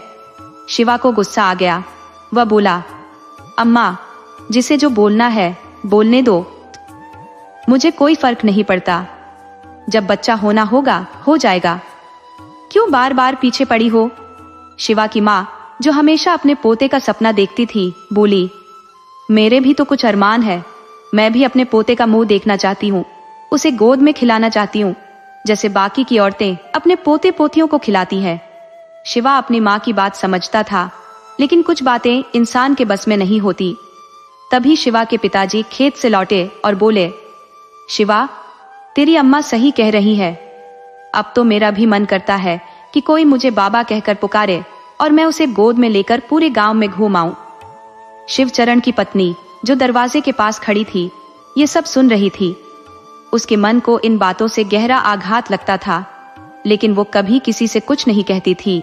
उसे भी तो माँ बनने की तमन्ना थी, क्योंकि उसकी उम्र की सारी सहेलियां अब 2-2 बच्चों की माँ बन चुकी थी और वो अब भी एक औलाद के लिए तरस रही थी।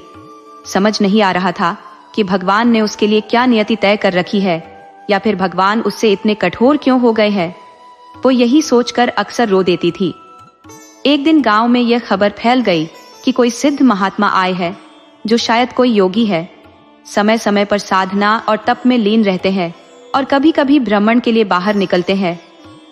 इस बार उन्होंने गांव के पुराने पीपल के पेड़ के नीचे अपना डेरा जमाया था। सभी गांव वाले अपनी समस्याएं लेकर महात्मा जी के पास जाने लगे और वे सभी को उचित समाधान बताते रहे। लोग उनके प्रति गहरी श्रद्धा और आस्था रखते थे। यह सुनकर शिवा की माँ भी उसके पास आई और कहने लगी, शिवा बेटा, सुना है गांव में एक सिद्ध महात्मा आए हैं। लोग उनकी बहुत तारीफ कर रहे हैं और कहते हैं कि वे हर समस्या का हल बता रहे हैं। तू भी उनके पास जा और अपनी समस्या उनसे बता, शायद वो कोई रास्ता दिखा दे। शिवा की माँ बार बार कहने लगी तो शिवा ने कहा, ठीक है माँ, शाम को चला जाऊंगा। शिवा ने बस इतना ही कहा। वह भी रोज रोज माँ की बातें सुनकर थक चुका था। वह सोचने लगा कि महात्मा जी मान्य महात्मा है, तो उनके पास जाने में क्या हर्ज है। यही सब सोचते हुए शिवा अपनी कोठरी में पहुंच गया, जहां उसने अपनी पत्नी को सब कुछ बताया और उसकी सहमति मांगी, क्योंकि वह उससे बहुत प्रेम करता था और उसे दुखी नहीं देख सकता था। पत्नी की सहमति मिलने के बाद शाम को शिवचरण महात्मा जी के पास पहुंचा। गांव वाले अपनी समस्याओं का समाधान पाकर एक एक कर जाने लगे, पर शिवचरण अभी भी वहां बैठा था। महात्मा जी ने उसे देखकर कहा, क्या बात है बच्चे, इस तरह क्यों बैठा है? अपनी समस्या बता, हो सकता है हम तुझे कोई रास्ता दिखा पाए। महात्मा जी ने ध्यानमग्न शिवा को देखकर पूछा, तो शिवा ने कहा, महात्मा जी, मेरे निःसंतान होने की वजह से मुझे और मेरी पत्नी को समाज में और घर में ताने सुनने पड़ते हैं। ये सुनकर महात्मा जी ने अपनी आंखें बंद की और थोड़ी देर बाद उनका चेहरा गंभीर हो गया। शिवचरण ने तुरंत पूछा, क्या हुआ महात्मा जी? क्या मेरे भाग्य में संतान नहीं है? महात्मा जी ने कहा, बेटा, तेरे भाग्य में संतान प्राप्ति का योग नहीं है। यह सुनते ही शिवचरण बेचैन हो गया और बोला, महात्मा जी, कोई उपाय तो होगा जिससे मुझे संतान प्राप्त हो जाए। मैं कुछ भी करने के लिए तैयार हूं। मैं अपने माता पिता और पत्नी को दुखी नहीं देख सकता। ये कहते हुए शिवचरण वहां बैठकर रोने लगा। महात्मा जी उसकी हालत देखकर विचलित हो गए, लेकिन वे जानते थे कि संतान प्राप्ति का मार्ग बहुत कठिन और खतरों से भरा है। वे उसे इस मुश्किल में नहीं डालना चाहते थे। बहुत सोच विचार के बाद महात्मा जी ने कहा, बेटा, संतान प्राप्ति का मार्ग बहुत कठिन है। तो किसी अनाथ बच्चे को गोद ले ले और उसका पालन पोषण कर। जन्म देने वाले से पालने वाला बड़ा होता है सदैव। शिवचरण ने तुरंत जवाब दिया, नहीं बाबा, ये समाज हमें जीने नहीं देगा और मेरे माता पिता भी इसे स्वीकार नहीं करेंगे। आप मुझे मेरी अपनी संतान प्राप्ति का मार्ग बताइए, नहीं तो मैं यहीं इस पत्थर पर सिर पटक पटक कर अपनी जान दे दूंगा। कहते ही वह चबूतरे पर सिर पटकने लगा। महात्मा जी शिवचरण की हालत देखकर और भी चिंतित हो गए। उन्होंने सोचा कि अगर यही एक उपाय है तो उसे संतान प्राप्ति का कठिन मार्ग बताना ही पड़ेगा, चाहे उसमें कितने भी जोखिम क्यों ना हो। शिवचरण की अधीरता देखकर महात्मा जी बोले, अरे मूर्ख, तू जिस जिद पर अड्डा है उसे छोड़ दे। लेकिन अगर तेरी जिद बरकरार है तो सुन, मैं तुझे उपाय तो बता दूंगा, पर इसके नतीजे के लिए तू खुद जिम्मेदार होगा। याद रख, जो पाप तू करेगा उसका भागीदार मैं नहीं बनूंगा, इसलिए यह सुनकर मैं इस गांव को छोड़ दूंगा। ये कहकर महात्मा जी चुप हो गए। शिवचरण गिड़गिड़ाते हुए बोला, बाबा, मैं कुछ भी करने को तैयार हूँ, बस एक बार मुझे संतान का सुख मिल जाए, फिर मैं सारे प्रायश्चित कर लूंगा। आप मुझे सिर्फ एक उपाय बता दीजिए। उसकी संतान पाने की इच्छा ने उसकी सोच समझ को पराजित कर दिया था। महात्मा जी ने गंभीरता से कहा, तो सुन, तेरी पत्नी तभी मां बन सकती है जब वह नागिन के अंडों का सेवन करेगी, और वह भी साधारण नागिन के नहीं, सुनहरी नागिन के अंडों का। ये अंडे मिलना अत्यंत दुर्लभ और कठिन कार्य है। शिवचरण ने घबराते हुए पूछा, बाबा, ये कैसा उपाय है? सुनहरी नागिन तो बस किस्से कहानियों में सुनी है, न कभी किसी ने देखा और न ही सुना। मैं इस उपाय को कैसे पूरा करूंगा? ये तो दुनिया का सबसे कठिन काम है, क्योंकि किसी माँ से उसकी संतान लेना सबसे बड़ा पाप है, और नाग नागिन के क्रोध से तो पूरी दुनिया वाकिफ है। मैं ये कैसे कर पाऊंगा? महात्मा जी ने कहा, इसीलिए तो कह रहा हूं कि इस इच्छा को छोड़ दे और एक बालक गोद ले ले। लेकिन शिवचरण अपनी जिद पर अड़ा रहा। कुछ विचार करते हुए उसने कहा, अगर आपको उपाय पता है तो उस तक पहुंचने का रास्ता भी मालूम होगा, और मैं जानता हूं आप जैसे सिद्ध पुरुष को सब मालूम होता है। क्या आप मुझे बता सकते हैं कि इस धरती पर सुनहरी नाग नागिन कहाँ मिलेंगे, चाहे वो पाताल में भी हो? मैं अपनी खुशी के लिए हर खतरे से लड़ जाऊंगा।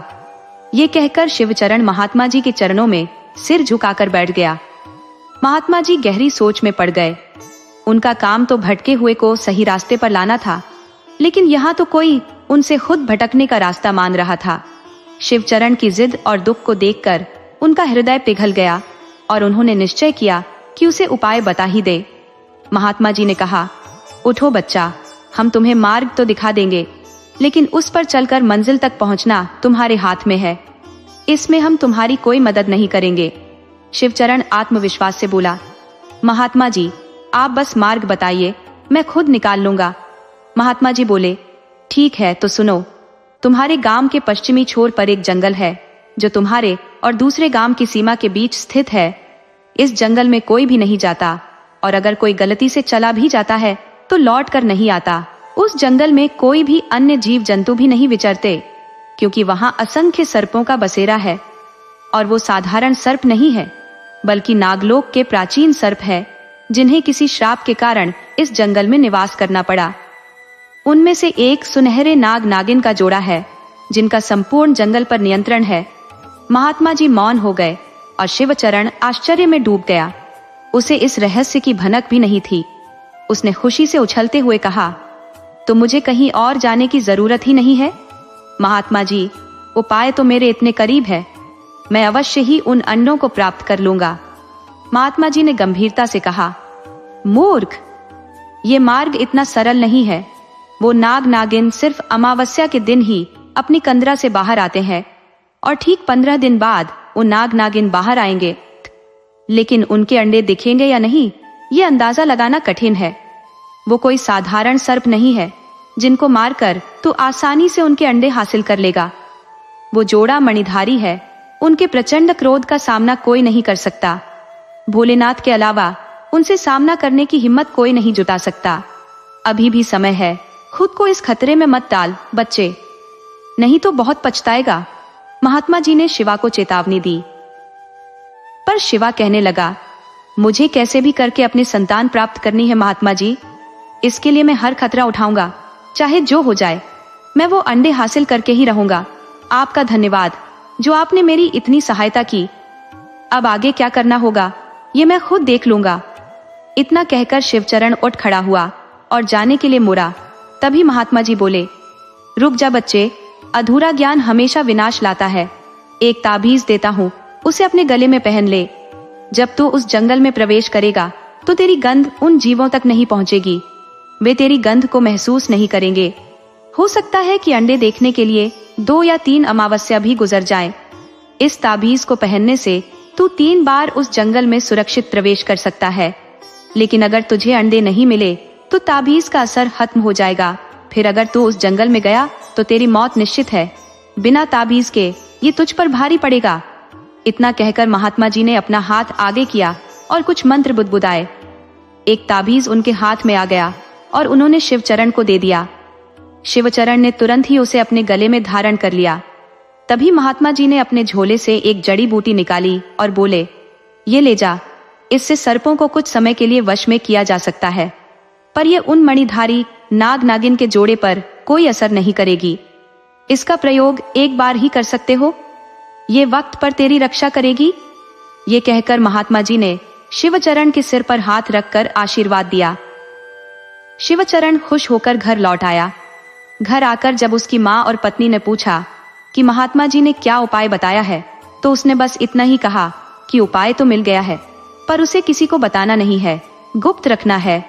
ऐसा उसने इसलिए कहा क्योंकि वो जानता था कि अगर उसने घर में पूरी बात बताई तो कोई भी उसे वहां जाने नहीं देगा।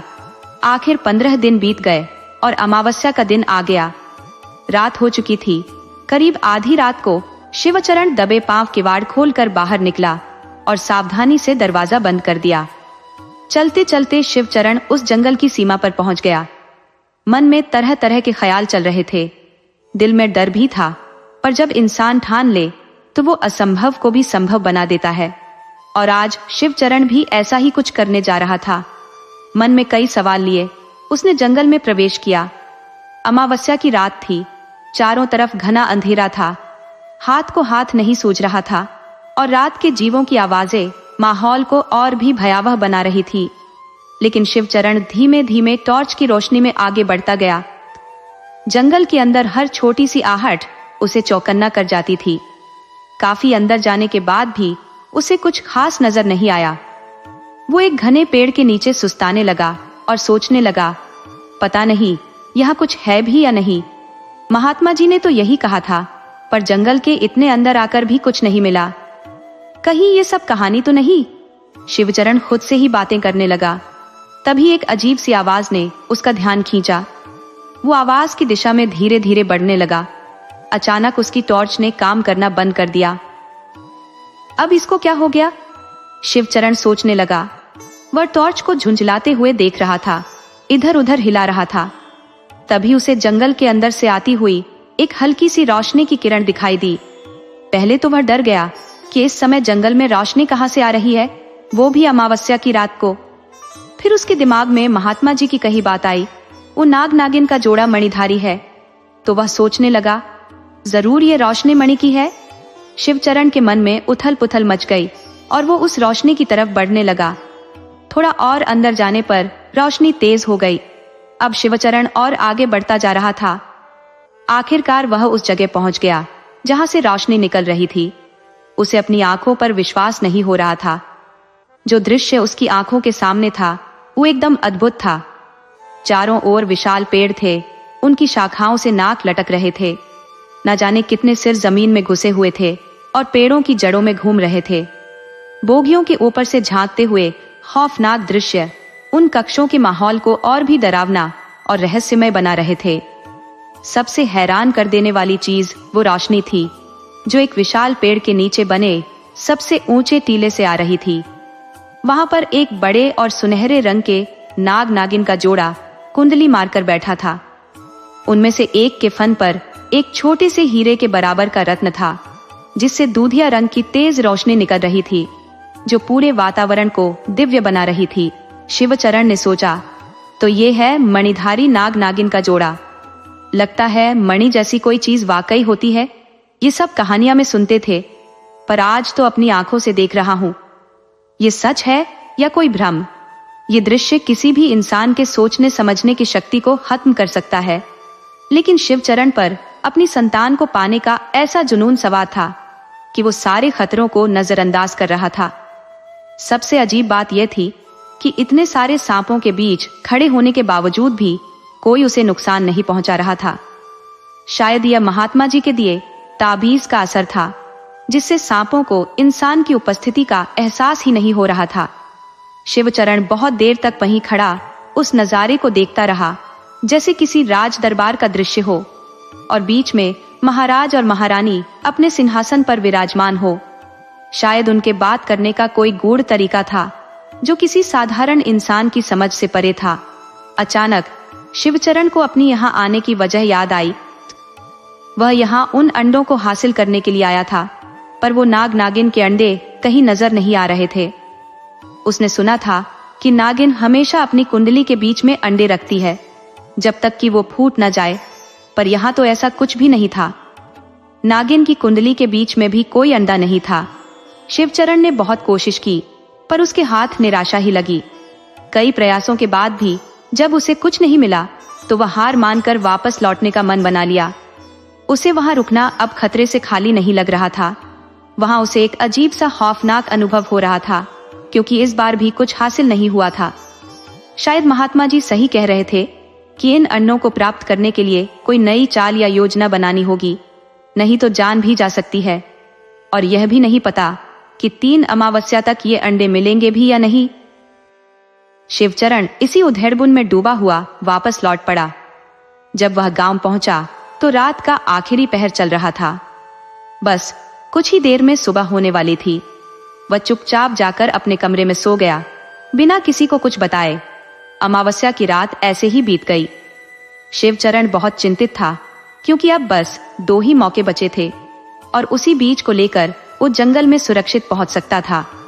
इसी बीच उसे अपना काम भी निपटाना था। इस बार वो जंगल पूरी तैयारी से जाना चाहता था, ताकि अगर अंडे नजर आ जाए तो बिना किसी परेशानी के उन्हें हासिल कर सके। कुछ दिन बीत गए। एक दिन गांव में सपेरों का एक दल आया, जो गांव में नाग नागिन का तमाशा दिखाते थे और उनके जहर से बचने के लिए जड़ी बूटी भी बेचते थे। शिवचरण ने देखा कि कई सांप सपेरों की बीन की धुन पर झूमते हुए मस्त हो जाते हैं। ये देखकर शिवचरण के दिमाग में एक तरकीब सूझी। उसने सोचा कि सपेरों की मदद से शायद वह अपनी मंजिल तक पहुंच सकता है। शिवचरण सपेरों के तंबू की तरफ गया, जो गांव की सीमा पर लगा हुआ था।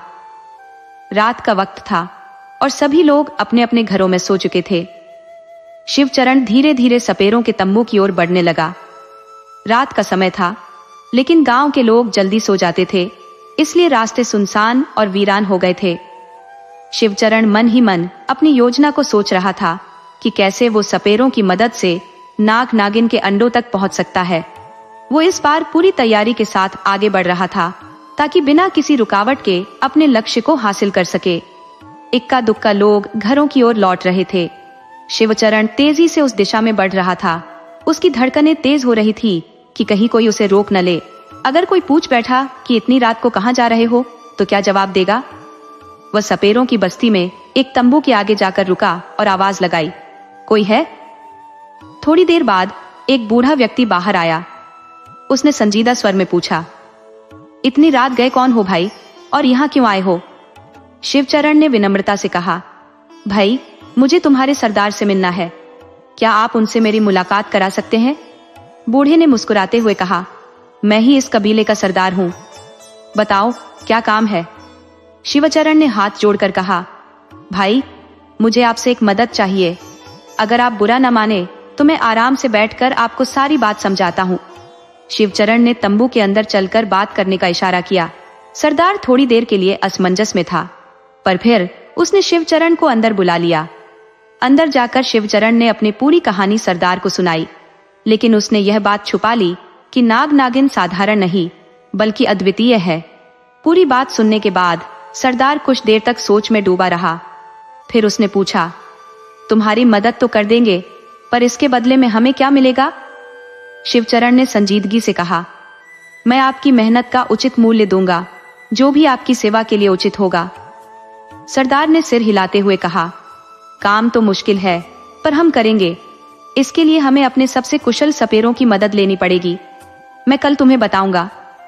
शिवचरण ने हामी भरते हुए कहा, ठीक है, मैं कल फिर आऊंगा। तब तक आप अपने साथियों से बात कर लीजिए। अगले दिन शिवचरण फिर से सपेरों की बस्ती में आया। सरदार ने उसे बताया कि उसने अपने कुछ अत्यंत कुशल सपेरों को इस काम के लिए तैयार कर लिया है।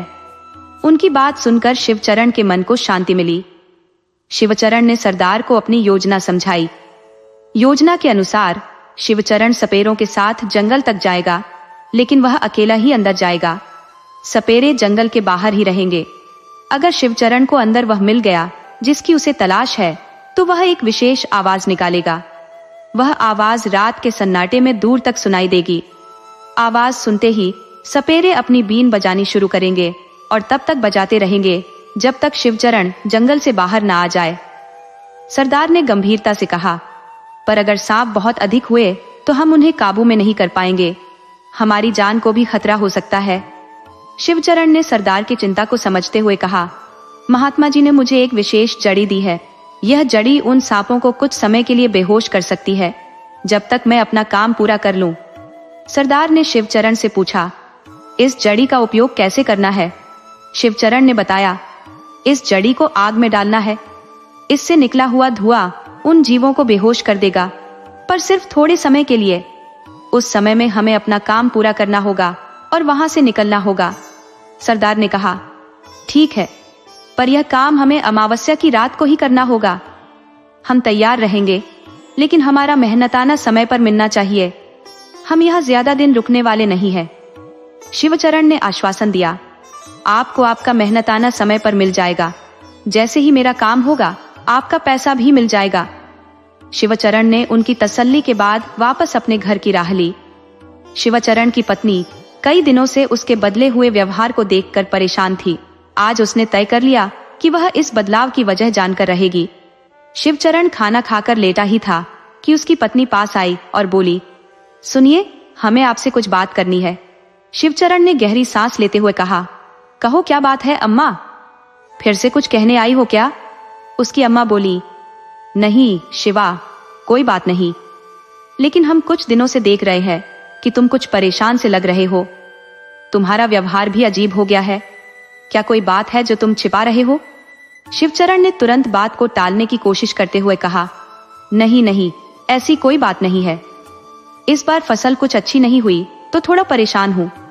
घर के खर्चों की सोचकर चिंतित हूं बस। लेकिन उसकी पत्नी ने बात पकड़ ली और बोली, नहीं जी, कोई और बात है।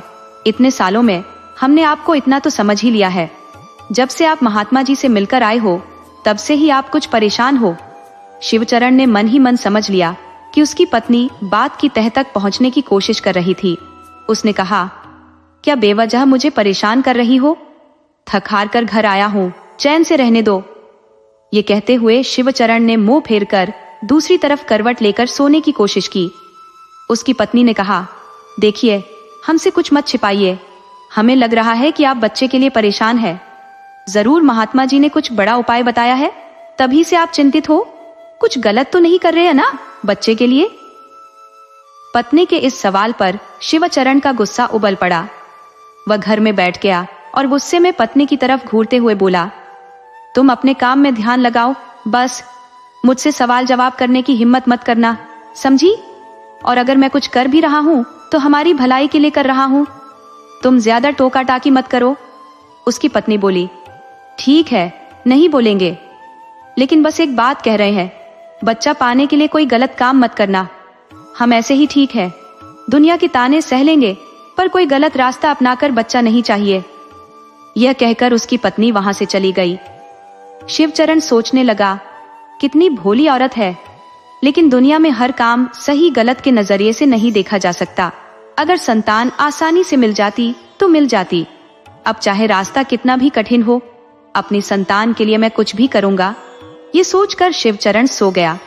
अगली अमावस्या की रात आ गई। आधी रात को शिवचरण सपेरों की टोली के साथ जंगल की ओर चल पड़ा। चलते चलते वह जंगल की सीमा पर पहुंच गया। सारे सपेरे वहीं रुक गए। शिवचरण ने कहा, जब तक मैं आवाज न दूं, तुम लोग मत हिलना और आग तैयार कर लो। जैसे ही मैं बीन बजाऊं, थोड़ी देर में वो जड़ी बूटी आग में डाल देना। शिवचरण ने उन्हें हिदायत दी। एक सपेरे ने पूछा, और अगर आपको आज वो चीज नहीं मिली तो? शिवचरण ने कहा, फिर हमें अगले अमावस्या तक रुकना होगा, लेकिन मुझे उम्मीद है कि आज मेरा काम हो जाएगा। सपेरे ने कहा, ठीक है, हम तुम्हारी आवाज की प्रतीक्षा करेंगे। शिवचरण बोला, अब मैं जा रहा हूं, तुम लोग सारी तैयारी रखना। मेरी आवाज सुनते ही आग जलाना और उसमें जड़ी बूटी डालना और बीन बजाना, और अपनी सुरक्षा का ख्याल रखना। ये कहकर शिवचरण जंगल के अंदर चला गया। सारे सपेरे जमीन पर कतार में बैठ गए। उधर शिवचरण जंगल के अंदर चलता गया। आज फिर वही रोशनी जंगल के भीतर के हिस्से को प्रकाशित कर रही थी। शिवचरण के मन में बार बार यही ख्याल आ रहा था कि आज उसे वो अंडे मिल जाएंगे। चलते चलते वह फिर से उसी स्थान पर पहुंच गया।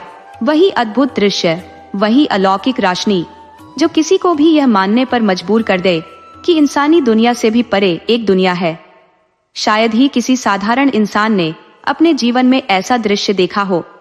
शिवचरण ने एक बार फिर उस अजीबोगरीब दृश्य को देखा और उसे लगा कि वह खुद को खुशकिस्मत समझ सकता है कि दोबारा इस दृश्य का साक्षी बन रहा है।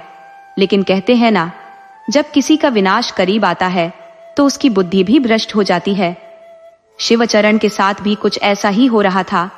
वह जिस दृश्य को देखकर खुद को भाग्यशाली मान रहा था, उसी की वजह से उसे जीवन भर का पछतावा होने वाला था। खैर, शिवचरण इन सब बातों से अनजान एक पेड़ के पीछे छिपकर उस ओर देख रहा था जहां वह सुनहरे नाग नागिन का जोड़ा बैठा हुआ था। उनके फन इतने बड़े थे कि उनकी कुंडली का सही सही आभास नहीं हो रहा था। शिवचरण सोचने लगा, अगर मुझे वह चीज नहीं मिली जो मैं चाहता हूं, तो मेरी सारी मेहनत बेकार हो जाएगी। काफी देर तक कोशिश करने के बाद भी उसे अंडे नजर नहीं आए और वह हताश होकर एक पेड़ के नीचे बैठ गया। तभी अचानक एक तेज बंक की आवाज सुनाई दी, जिससे उसका ध्यान उस ओर गया। उसने देखा कि नागिन ने अपना फन नीचे झुकाया हुआ है और उसके पीछे उसकी कुंडली में रखे अंडे साफ साफ नजर आ रहे थे। वे अंडे सफेद नहीं बल्कि सुनहरे रंग के थे, जिन्हें देखकर शिवचरण खुशी से उछल पड़ा। फिर उसने खुद को संभाला और जोर से 3-4 बार रात्रिचर पक्षी की आवाज निकाली। उसे बचपन से ही पशु पक्षियों की आवाज की नकल करने में मजा आता था और आज यही उसका हुनर उसके काम आ रहा था। जैसे ही सपेरों ने यह आवाज सुनी, उन्होंने बीन बजाना शुरू कर दिया। एक साथ इतनी बीन की तेज धुन ने पूरे जंगल और उसके आसपास के इलाके को गूंजायमान कर दिया। शिवचरण ने देखा कि पेड़ों से नाग नागिन और सैकड़ों सर्प उस ध्वनि की दिशा में रेंगने लगे। महात्मा जी के ताबीज का असर था कि उसके पास से सैकड़ों सांप गुजर रहे थे, लेकिन उसके होने का एहसास किसी को नहीं था। धीरे धीरे सारे सर्प जंगल की सीमा पर पहुंच गए। सपेरे भी इतने सारे सर्पों को एक साथ देखकर हैरान थे।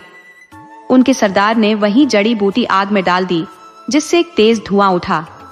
सपेरे तब तक बीन बजाते रहे और धीरे धीरे धुएं के असर से सभी सर्प बेहोश हो गए। वहीं दूसरी ओर वह सुनहरे नाग नागिन का जोड़ा अभी भी अपने स्थान पर था, जिसे देखकर शिवचरण चिंतित हो गया। उसने सोचा, अगर ये यहाँ से नहीं हटे तो अंडे कैसे लूंगा? तभी वह नाग नागिन धीरे धीरे उस चबूतरे से नीचे उतर आए, मानो एक दूसरे से कुछ बातचीत कर रहे हों। फिर वे तेजी से उस बीन की ध्वनि की दिशा में बढ़ने लगे। शिवचरण ने मौका पाकर पेड़ के पीछे से निकलकर उस चबूतरे के पास पहुंच गया, जहां अंडे रखे थे। उसने जल्दी से अंडे उठाए और तेजी से भाग खड़ा हुआ। उधर सुनहरे नाग नागिन का जोड़ा जंगल में आधे रास्ते तक जाकर अचानक मुड़ गया और तेजी से अपने स्थान की ओर लौटने लगा। तब तक शिवचरण भागते भागते जंगल की सीमा पर पहुंच चुका था।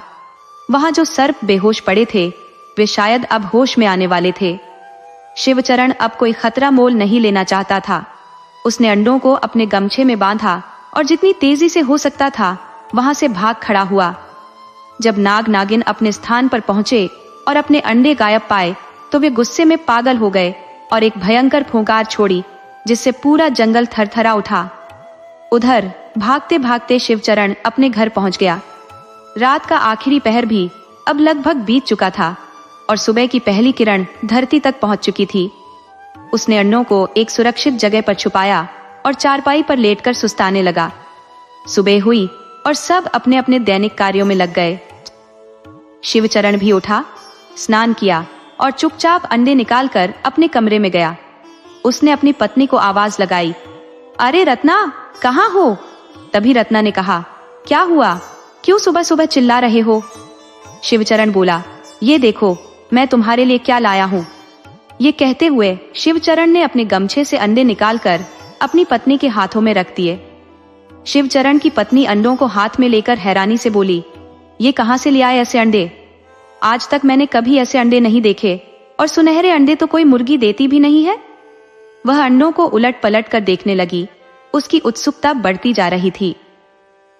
शिवचरण ने उसकी तरफ देखा और ठंडे स्वर में कहा, तुमको इससे क्या फर्क पड़ता है कि ये मुर्गी के अंडे हैं या अजगर के? तुम्हारा काम सिर्फ इन्हें पकाकर खाना है। और एक बात ध्यान से सुन लो, ज्यादा सवाल जवाब मत करना। इन्हें खाने से हमें संतान हो जाएगी, समझी? पत्नी कुछ कहना चाह रही थी लेकिन शिवचरण ने उसे बीच में ही रोक दिया। तुम बस वही करो जो मैंने कहा है। इन्हें चुपचाप खा लेना और अम्मा को मत बताना, शिवचरण ने सख्ती से कहा। पत्नी के मन में असमंजस था लेकिन वह कुछ बोली नहीं और चुपचाप अंडे लेकर रसोई में चली गई। दोपहर का समय था और शिवचरण ने सोचा कि सपेरों को उनके काम का मेहनताना दे आए। वह पैसे और राशन लेकर अपनी साइकिल पर सवार हो उस दिशा में चल पड़ा। रास्ते में उसने देखा कि कई लोग एक तरफ दौड़ते हुए जा रहे हैं। उसका दिल बैठने लगा कि कहीं कोई अनहोनी तो नहीं हो गई। जब वह वहां पहुंचा तो भीड़ का हुजूम देखकर उसकी चिंता बढ़ गई। भीड़ को चीरते हुए जब वह अंदर पहुंचा तो उसके पैरों तले जमीन खिसक गई। वहां उन्हीं सपेरों की लाशें पड़ी थी जो उसके साथ आए थे। सभी के शरीर नीले पड़ चुके थे। शिवचरण समझ नहीं पा रहा था कि यह क्या हुआ। उसने पास खड़े एक आदमी से पूछा, भाई क्या हुआ है? ये सब कैसे हो गया? वह व्यक्ति बोला, भैया पता नहीं, सुबह एक आदमी खेत को जा रहा था, उसने ये लाशें देखी और शोर मचाया, तभी सब यहाँ आए। कहते हैं कि किसी जहरीले सांप ने इन्हें काटा है जिससे इनकी जान गई। इतने सारे लोगों को एक साथ काटने वाला सांप तो पहले कभी नहीं देखा। लगता है एक से ज्यादा सांप थे। शिवचरण ने बात को दूसरी दिशा में मोड़ते हुए कहा, हाँ, सपेरों के पास तो सांप होते ही हैं। हो सकता है उनके ही सांपों ने इन्हें काट लिया हो। बाकी सपेरे कहाँ हैं? यहाँ तो पूरी बस्ती थी। एक आदमी ने विरोध जताते हुए कहा, नहीं भैया, ऐसी बात नहीं हो सकती। सपेरे अपने पाले हुए सांपों का जहर निकाल देते हैं या उनके जहर के दांत तोड़ देते हैं। उनके सांप किसी को मार नहीं सकते। ये जरूर किसी और जगह से आए हुए सांप थे और बहुत बड़ी संख्या में थे, पर अपने गांव में ऐसा किस्सा आज तक नहीं हुआ। शिवचरण जैसे खुद को सांपों का विशेषज्ञ समझते हुए बोला, जंगल और खेतों में सांपों का आना आम बात है। शायद इन लोगों की गलती से इनकी जान गई। इतना कहकर वह चुपचाप वहां से वापस चल पड़ा। लेकिन शिवचरण को धीरे धीरे एहसास होने लगा कि कोई उसका पीछा कर रहा है।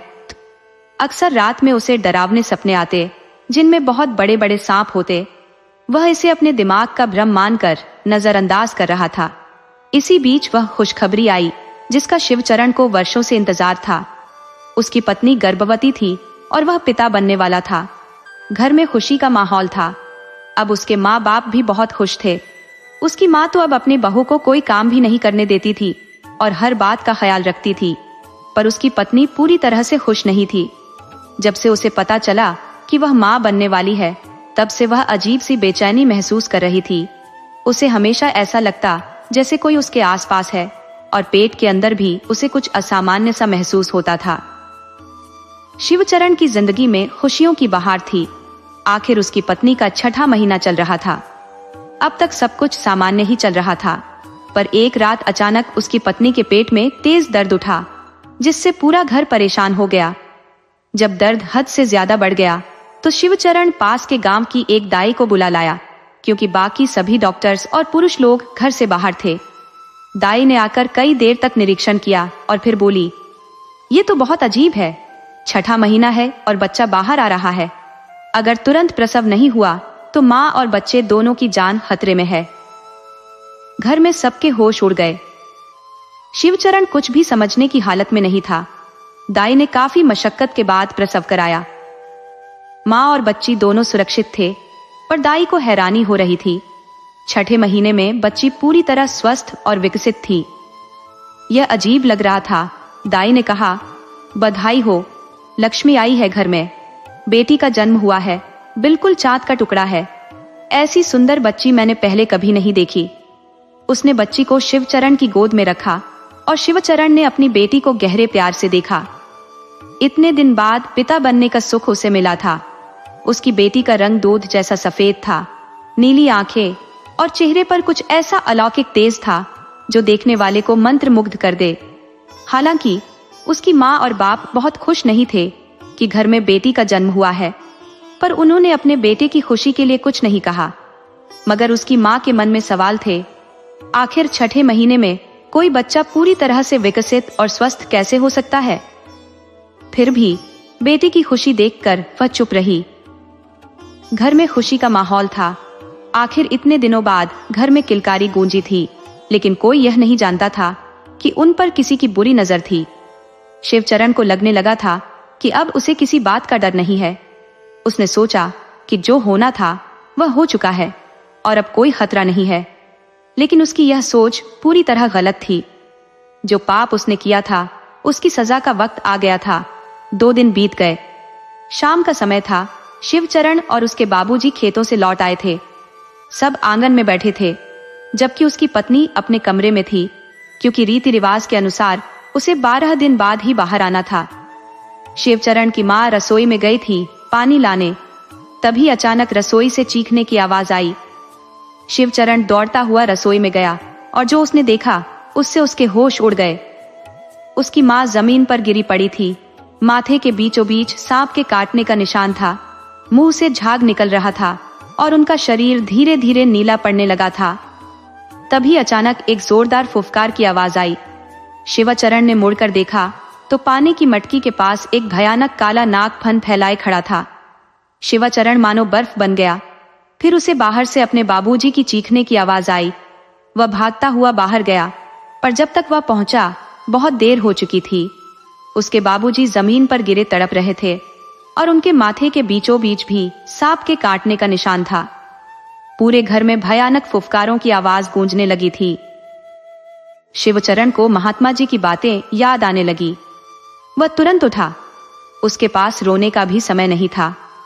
वह जैसे तैसे अपने कमरे तक पहुंचा। अपनी पत्नी और बच्ची को उठाकर भागने की तैयारी करने लगा। उसने पोटली में कुछ कपड़े और जरूरी सामान डाला और अपनी पत्नी का हाथ पकड़कर पिछवाड़े के दरवाजे से बाहर भाग निकला। उसकी पत्नी कुछ समझ नहीं पा रही थी। वह पूछने लगी, हम पिछवाड़े से क्यों जा रहे हैं? शिवचरण ने जवाब दिया, यह सवाल करने का समय नहीं है। हम अभी के अभी गांव छोड़ रहे हैं। बस चुपचाप चलती रहो। शिवचरण जान चुका था कि अब उन पर बदले की बारी आ गई है, लेकिन उसकी पत्नी को कुछ समझ नहीं आ रहा था। वह बोली, मैं ज्यादा दूर नहीं चल सकती। मुन्नी भी गोद में है और मेरी हालत ऐसी नहीं है कि मैं भाग सकूं। शिवचरण को याद आया कि उसकी पत्नी ज्यादा दूर नहीं भाग सकती। अब भी 2 ही दिन हुए थे उसे प्रसव के बाद आराम करने के। तभी उसने फिर से फुफकारने की आवाज सुनी। उसने ऊपर देखा तो पेड़ के नीचे कई सांप लटके हुए थे। उसकी पत्नी यह दृश्य देखकर जोर से चीख पड़ी। आसपास के लोग यह दृश्य देखकर डर के मारे अपने घरों में छुप गए। कोई भी उसकी मदद को आगे नहीं आया। शिवचरण ने इधर उधर नजर दौड़ाई तो उसे एक तांगा दिखाई दिया, लेकिन उसका चालक वहां नहीं था। वह तुरंत उस ओर भागा और अपनी पत्नी और बेटी को जल्दी जल्दी तांगे पर बिठाया। खुद आगे बैठकर उसने घोड़े की लगाम थाम ली और तांगे को दूसरी दिशा में दौड़ा दिया। उसकी पत्नी ने देखा कि कई सांप उनके तांगे के पीछे दौड़ रहे हैं। उसे कुछ समझ नहीं आ रहा था कि यह सब क्या हो रहा है। शाम पूरी तरह ढल चुकी थी और अब अंधेरा घिरने लगा था। शिवचरण को भी समझ नहीं आ रहा था कि वह किस ओर जा रहे हैं। तभी एक तेज भयानक आवाज उसके कानों में पड़ी, जिसे वह पहचानता था। उसने घोड़े को और तेज दौड़ाया। अचानक एक तीखी रोशनी ने रास्ते को उजागर कर दिया। उसकी पत्नी ने पीछे मुड़कर देखा तो वह डर के मारे चीख पड़ी। उनके पीछे दो लंबे नाग नागिन तेजी से रेंगते हुए आ रहे थे, जिनके फन पर रखे रत्न जैसी चीज से वह रोशनी निकल रही थी। उन दोनों के सुनहरे रंग चमक रहे थे। ये दृश्य देखकर उसकी पत्नी को अचानक उन अन्नों का ख्याल आ गया और समझ में आ गया कि इतने सारे सांप उनके पीछे क्यों पड़े हैं। उसने एक बार अपनी बच्ची की ओर देखा जो मुस्कुरा रही थी। डर के मारे उसकी पत्नी के पसीने छूटने लगे। वह घबरा गई क्योंकि नाग नागिन की भयंकर फुफकार से आसपास का माहौल और भी डरावना हो गया था। घोड़ा अपनी पूरी रफ्तार से दौड़ रहा था, लेकिन उसका वेग नाग नागिन की रफ्तार से कम था। नाग नागिन इतनी तेजी से रेंग रहे थे कि जमीन पर गहरी लकीरें बनती जा रही थी। अचानक उनकी गति हवा से भी तेज हो गई। अगले ही पल घोड़ा थम गया और घुटनों के बल बैठ गया, जिससे तांगा असंतुलित हो गया। शिवचरण तुरंत नीचे उतरा और अपनी पत्नी को भी उतारा। वह जान चुका था कि अब घोड़ा कभी नहीं उठेगा। वह अपनी पत्नी के साथ वहां से भागने की सोच ही रहा था कि अगले ही पल नागिन ने बिजली की गति से आकर उसकी पत्नी के माथे पर डस लिया। उसकी पत्नी गिरने लगी और बच्ची उसके हाथों से छूटकर उछल गई। अचंभे की बात तो यह थी कि वह बच्ची जमीन पर गिरने के बजाय नागिन की कुंडली में जा गिरी और उसे कोई चोट नहीं लगी। इस बीच शिवचरण की पत्नी ने दम तोड़ दिया। अपनी पत्नी को मरते देख शिवचरण की हिम्मत टूट गई। वह घुटनों के बल बैठ गया और हाथ जोड़कर उस नाग नागिन के जोड़े से अपने किए गए अपराधों की माफी मांगने लगा। नाग नागिन ने अब तक उसे डसा नहीं था। वे उसके सामने फन फैलाकर फुफकार रहे थे। शिवचरण अब उनसे मौत की भीख मांग रहा था। तभी उसके कानों में एक आवाज गूंजी, जैसे कोई इंसान बोल रहा हो। आवाज ने कहा, शिवचरण, तुमने जो अपराध किया था उसका यही भयानक दंड है। शिवचरण ने चारों तरफ नजरें दौड़ाईं, लेकिन उसे कुछ नजर नहीं आया कि कौन बोल रहा है। दूर दूर तक कोई इंसान नहीं था वहां। तो फिर ये कौन बोल रहा था? शिवचरण समझ नहीं पा रहा था। पल भर में सब कुछ खत्म हो गया था। वह अपनी आंखों के सामने सब कुछ होता देख रहा था, लेकिन कुछ भी कर नहीं पाया। उसने नाग नागिन के सामने हाथ जोड़कर कहा, मैं जानता हूं मुझसे बहुत बड़ा अपराध हुआ है, लेकिन मेरे परिवार को इस तरह की सजा क्यों? क्योंकि आपका अपराधी तो मैं था। मैंने ही गलती की थी और अब मेरे जीने का क्या मतलब, जब मेरा कोई भी अपना नहीं बचा सिवाय इस बच्ची के, जिसे पालने का साहस भी अब मुझ में नहीं है। मुझे क्यों छोड़ा है आपने? मुझे मार डालो। इतना कहकर शिवचरण फूट फूट कर रोने लगा। फिर से वही आवाज गूंज उठी, शिवचरण, तुम्हारे अपराध का दंड तुम्हारे परिवार को इसलिए मिला क्योंकि इंसान अपना दर्द सहन कर सकता है, पर अपनों का नहीं। तुमने मनुष्य होकर भी अपनी सीमाएं लांघी। कुछ बातें इंसान की समझ और पहुंच से परे होती है, और जब कोई दुस्साहसी अपनी सीमा लांघता है उसे यही सजा मिलती है। हम तुम्हें नहीं मारेंगे शिवचरण, ताकि तुम जीवन भर अपने परिवार को खोने के दुख में जलते रहो और अपने किए अपराध का पश्चाताप करते रहो। शिवचरण को अब समझ आ गया कि यह आवाज कहां से आ रही थी। ये कोई अज्ञात शक्ति थी, पर यह चेतावनी नाग नागिन के जोड़े की थी, जो उसके सामने अब भी फन फैलाए बैठे थे। आज उसे यकीन हो गया कि वे साधारण नहीं थे, लेकिन अब तक उन्होंने उसे डसा क्यों नहीं? शिवचरण को अपनी बेटी की चिंता हो रही थी, जो अब भी नागिन की कुंडली में लेटी हुई थी, और आश्चर्य की बात तो यह थी कि वह बिल्कुल भी रो नहीं रही थी। इतनी शांति से लेटी हुई थी जैसे वही उसकी सही जगह हो। तब शिवचरण कहने लगा, मुझे मेरी बेटी को ले जाने दीजिए, मैं यहाँ से बहुत दूर चला जाऊंगा। इसे लेकर और इस जंगल में कहीं दूर जाकर इसका लालन पालन करूंगा। ये कहकर जैसे ही शिवचरण ने कदम आगे बढ़ाए, नागिन ने तेज फुफकार के साथ अपना फन जमीन पर दे मारा। शिवचरण अपने भीतर उठ रहे भय से जूझ रहा था। तभी एक रहस्यमयी आवाज हवा में गूंज उठी, मूर्ख, तुम जो हमारी अमानत को अपना मान बैठे हो, समझ लो कि यह तुम्हारी भूल है। ये बच्चा जो तुम्हारी पत्नी की कोख से जन्मा है वह हमारे अंश का परिणाम है और इसे सिर्फ इंसानी रूप मिला है ताकि तुम्हारी आंखों को धोखा हो। हमने तुम्हें तब भी समाप्त कर सकते थे जब तुमने हमारे अंडों को हाथ लगाया था, लेकिन हमने तुम्हें सबक सिखाने का फैसला किया। उस आवाज ने और भी जोर से कहा, हमने तुम्हें एक संतान का सुख देने का अवसर दिया ताकि तुम जान सको कि संतान को खोने का दर्द क्या होता है। अब तुम पिता बनने का सुख तो महसूस कर चुके हो, भले ही थोड़े समय के लिए।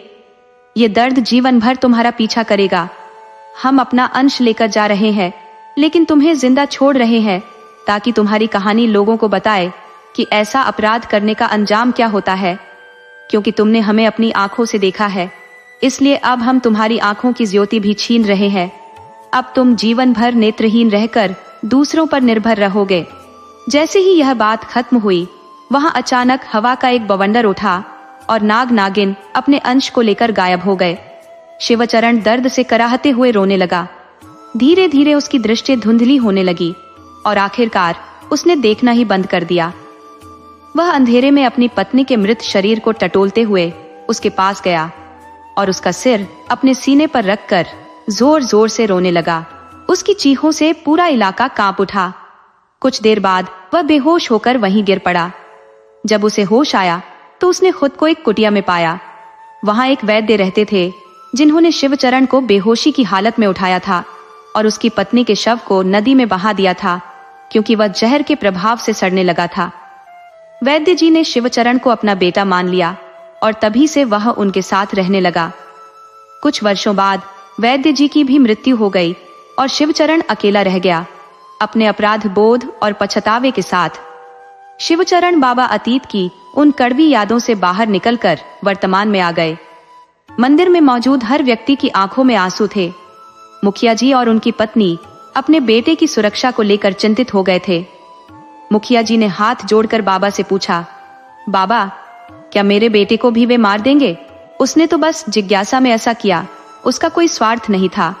बाबा ने मुखिया जी को ढांढस बंधाते हुए कहा, चिंता मत करो मुखिया जी, तुम्हारे बेटे को कुछ नहीं होगा। मैं तुम्हारी संतान को कोई नुकसान नहीं पहुंचने दूंगा। बाबा बहुत भावुक हो गए थे। फिर किसी ने पूछा, बाबा, अब क्या उपाय है? मंदिर के बाहर अब भी सांप बैठे हैं, हम में से कोई भी बाहर नहीं जा सकता। शिवचरण बाबा बोले, बाहर जाने की जरूरत नहीं है। हम सब जहां बैठे हैं वह महाकाल का मंदिर है। यहाँ महाकाल की शरण में हमें कोई नुकसान नहीं पहुंचा सकता। मुझे यकीन है कि अगर हम सभी पूरी श्रद्धा और आस्था से महामृत्युंजय मंत्र का जाप करते हुए बाबा भोलेनाथ का अभिषेक करेंगे तो वे हमें इस कठिनाई से जरूर उबारेंगे। शिवचरण की बात पर एक युवक ने सवाल किया, लेकिन हम ये अभी कैसे कर सकते हैं? इसके लिए सामग्री तो चाहिए होगी। तभी बाबा बोले, सारी सामग्री मंदिर में पहले से मौजूद है। कल मुखिया जी के जाने के बाद मैंने खुद मंदिर जाकर पुजारी जी से सभी आवश्यक वस्तुओं की व्यवस्था करने को कहा था। उन्होंने सारी तैयारी कर ली है। हमें अब देर नहीं करनी चाहिए। जाप और अभिषेक तुरंत शुरू करना होगा। ये कहते हुए बाबा अपने स्थान से उठे और मंदिर के अंदर चले गए, जहां एक विशाल शिवलिंग स्थापित था। गांव के सारे लोग उनके पीछे पीछे चल पड़े। मुखिया जी ने कहा, हम सभी मंत्र का जाप करेंगे और शिव जी का अभिषेक आपके बेटे शिवचरण द्वारा किया जाएगा। उसे महाकाल का आशीर्वाद मिलेगा और अकाल मृत्यु उसे छू भी नहीं पाएगी। बाबा ने मुखिया जी से यह बात कही और पंडित जी ने सारा सामान लाकर मुखिया जी को सौंप दिया। अभिषेक की सारी विधियां पंडित जी ने पूरी करवाई। पूरे गांव के लोगों ने महामृत्युंजय मंत्र का जाप शुरू कर दिया। उस महामंत्र की गूंज से मंदिर का प्रांगण भर गया। धीरे धीरे मंत्रों की ध्वनि मंदिर के प्रांगण से बाहर भी फैलने लगी। मंत्रों की ध्वनि सुनकर मंदिर के बाहर बैठे शत्रु पीछे हटने लगे और कुछ समय बाद वे सभी वापस जंगल की ओर चले गए। लगभग 3 घंटे तक बिना रुके मंत्रों का जाप और अभिषेक चला। पंडित जी ने पूरी विधि विधान से महाकाल का अभिषेक कराया और फिर महाआरती की गई। पूजा समाप्त होने पर जब सब बाहर आए तो देखा कि सड़कों पर कोई शत्रु नहीं था। सबने हर हर महादेव के जयकारे लगाए। अब बाबा शिवचरण ने अपने कुर्ते की जेब में हाथ डालकर कुछ खोजा और एक छोटा सा तावीज निकाला जो लाल धागे में बंधा हुआ था। बाबा ने मुखिया जी को बुलाया और वह तावीज उनके हाथ में थमा दिया। बाबा ने कहा, मुखिया जी, ये ताबीज अपने बेटे को पहनाओ। अब उसे महाकाल का आशीर्वाद मिल गया है, अब उसे कोई खतरा नहीं है। पर ध्यान रहे, वह कभी भी उस जंगल की ओर न जाए और गांव के मुखिया होने के नाते यह तुम्हारा फर्ज है कि उस जंगल की सीमा के भीतर अब कोई भी न जाए। ऐसी व्यवस्था करा दो। बाबा ने तावीज देते हुए राम अवतार मुखिया जी को यह हिदायत दी। तब मुखिया जी ने बाबा से कहा, जी बाबा, आपका बहुत बहुत धन्यवाद जो आपने मेरे बेटे को बचा लिया। मैं पूरी व्यवस्था करवा दूंगा कि कोई भी उस जंगल की तरफ न जाए। इतना कहकर मुखिया जी ने बाबा के चरण छू लिए। बाबा ने मुखिया जी को आशीर्वाद दिया और अपनी लाठी उठाकर अपनी कुटिया की ओर चल पड़े। उन्हें अपना शेष जीवन वहीं गुजारना था, पर आज उन्होंने एक पूरे परिवार की खुशियां उजड़ने से बचा ली। शायद उनका अपराध बोध आज कुछ कम हो गया था।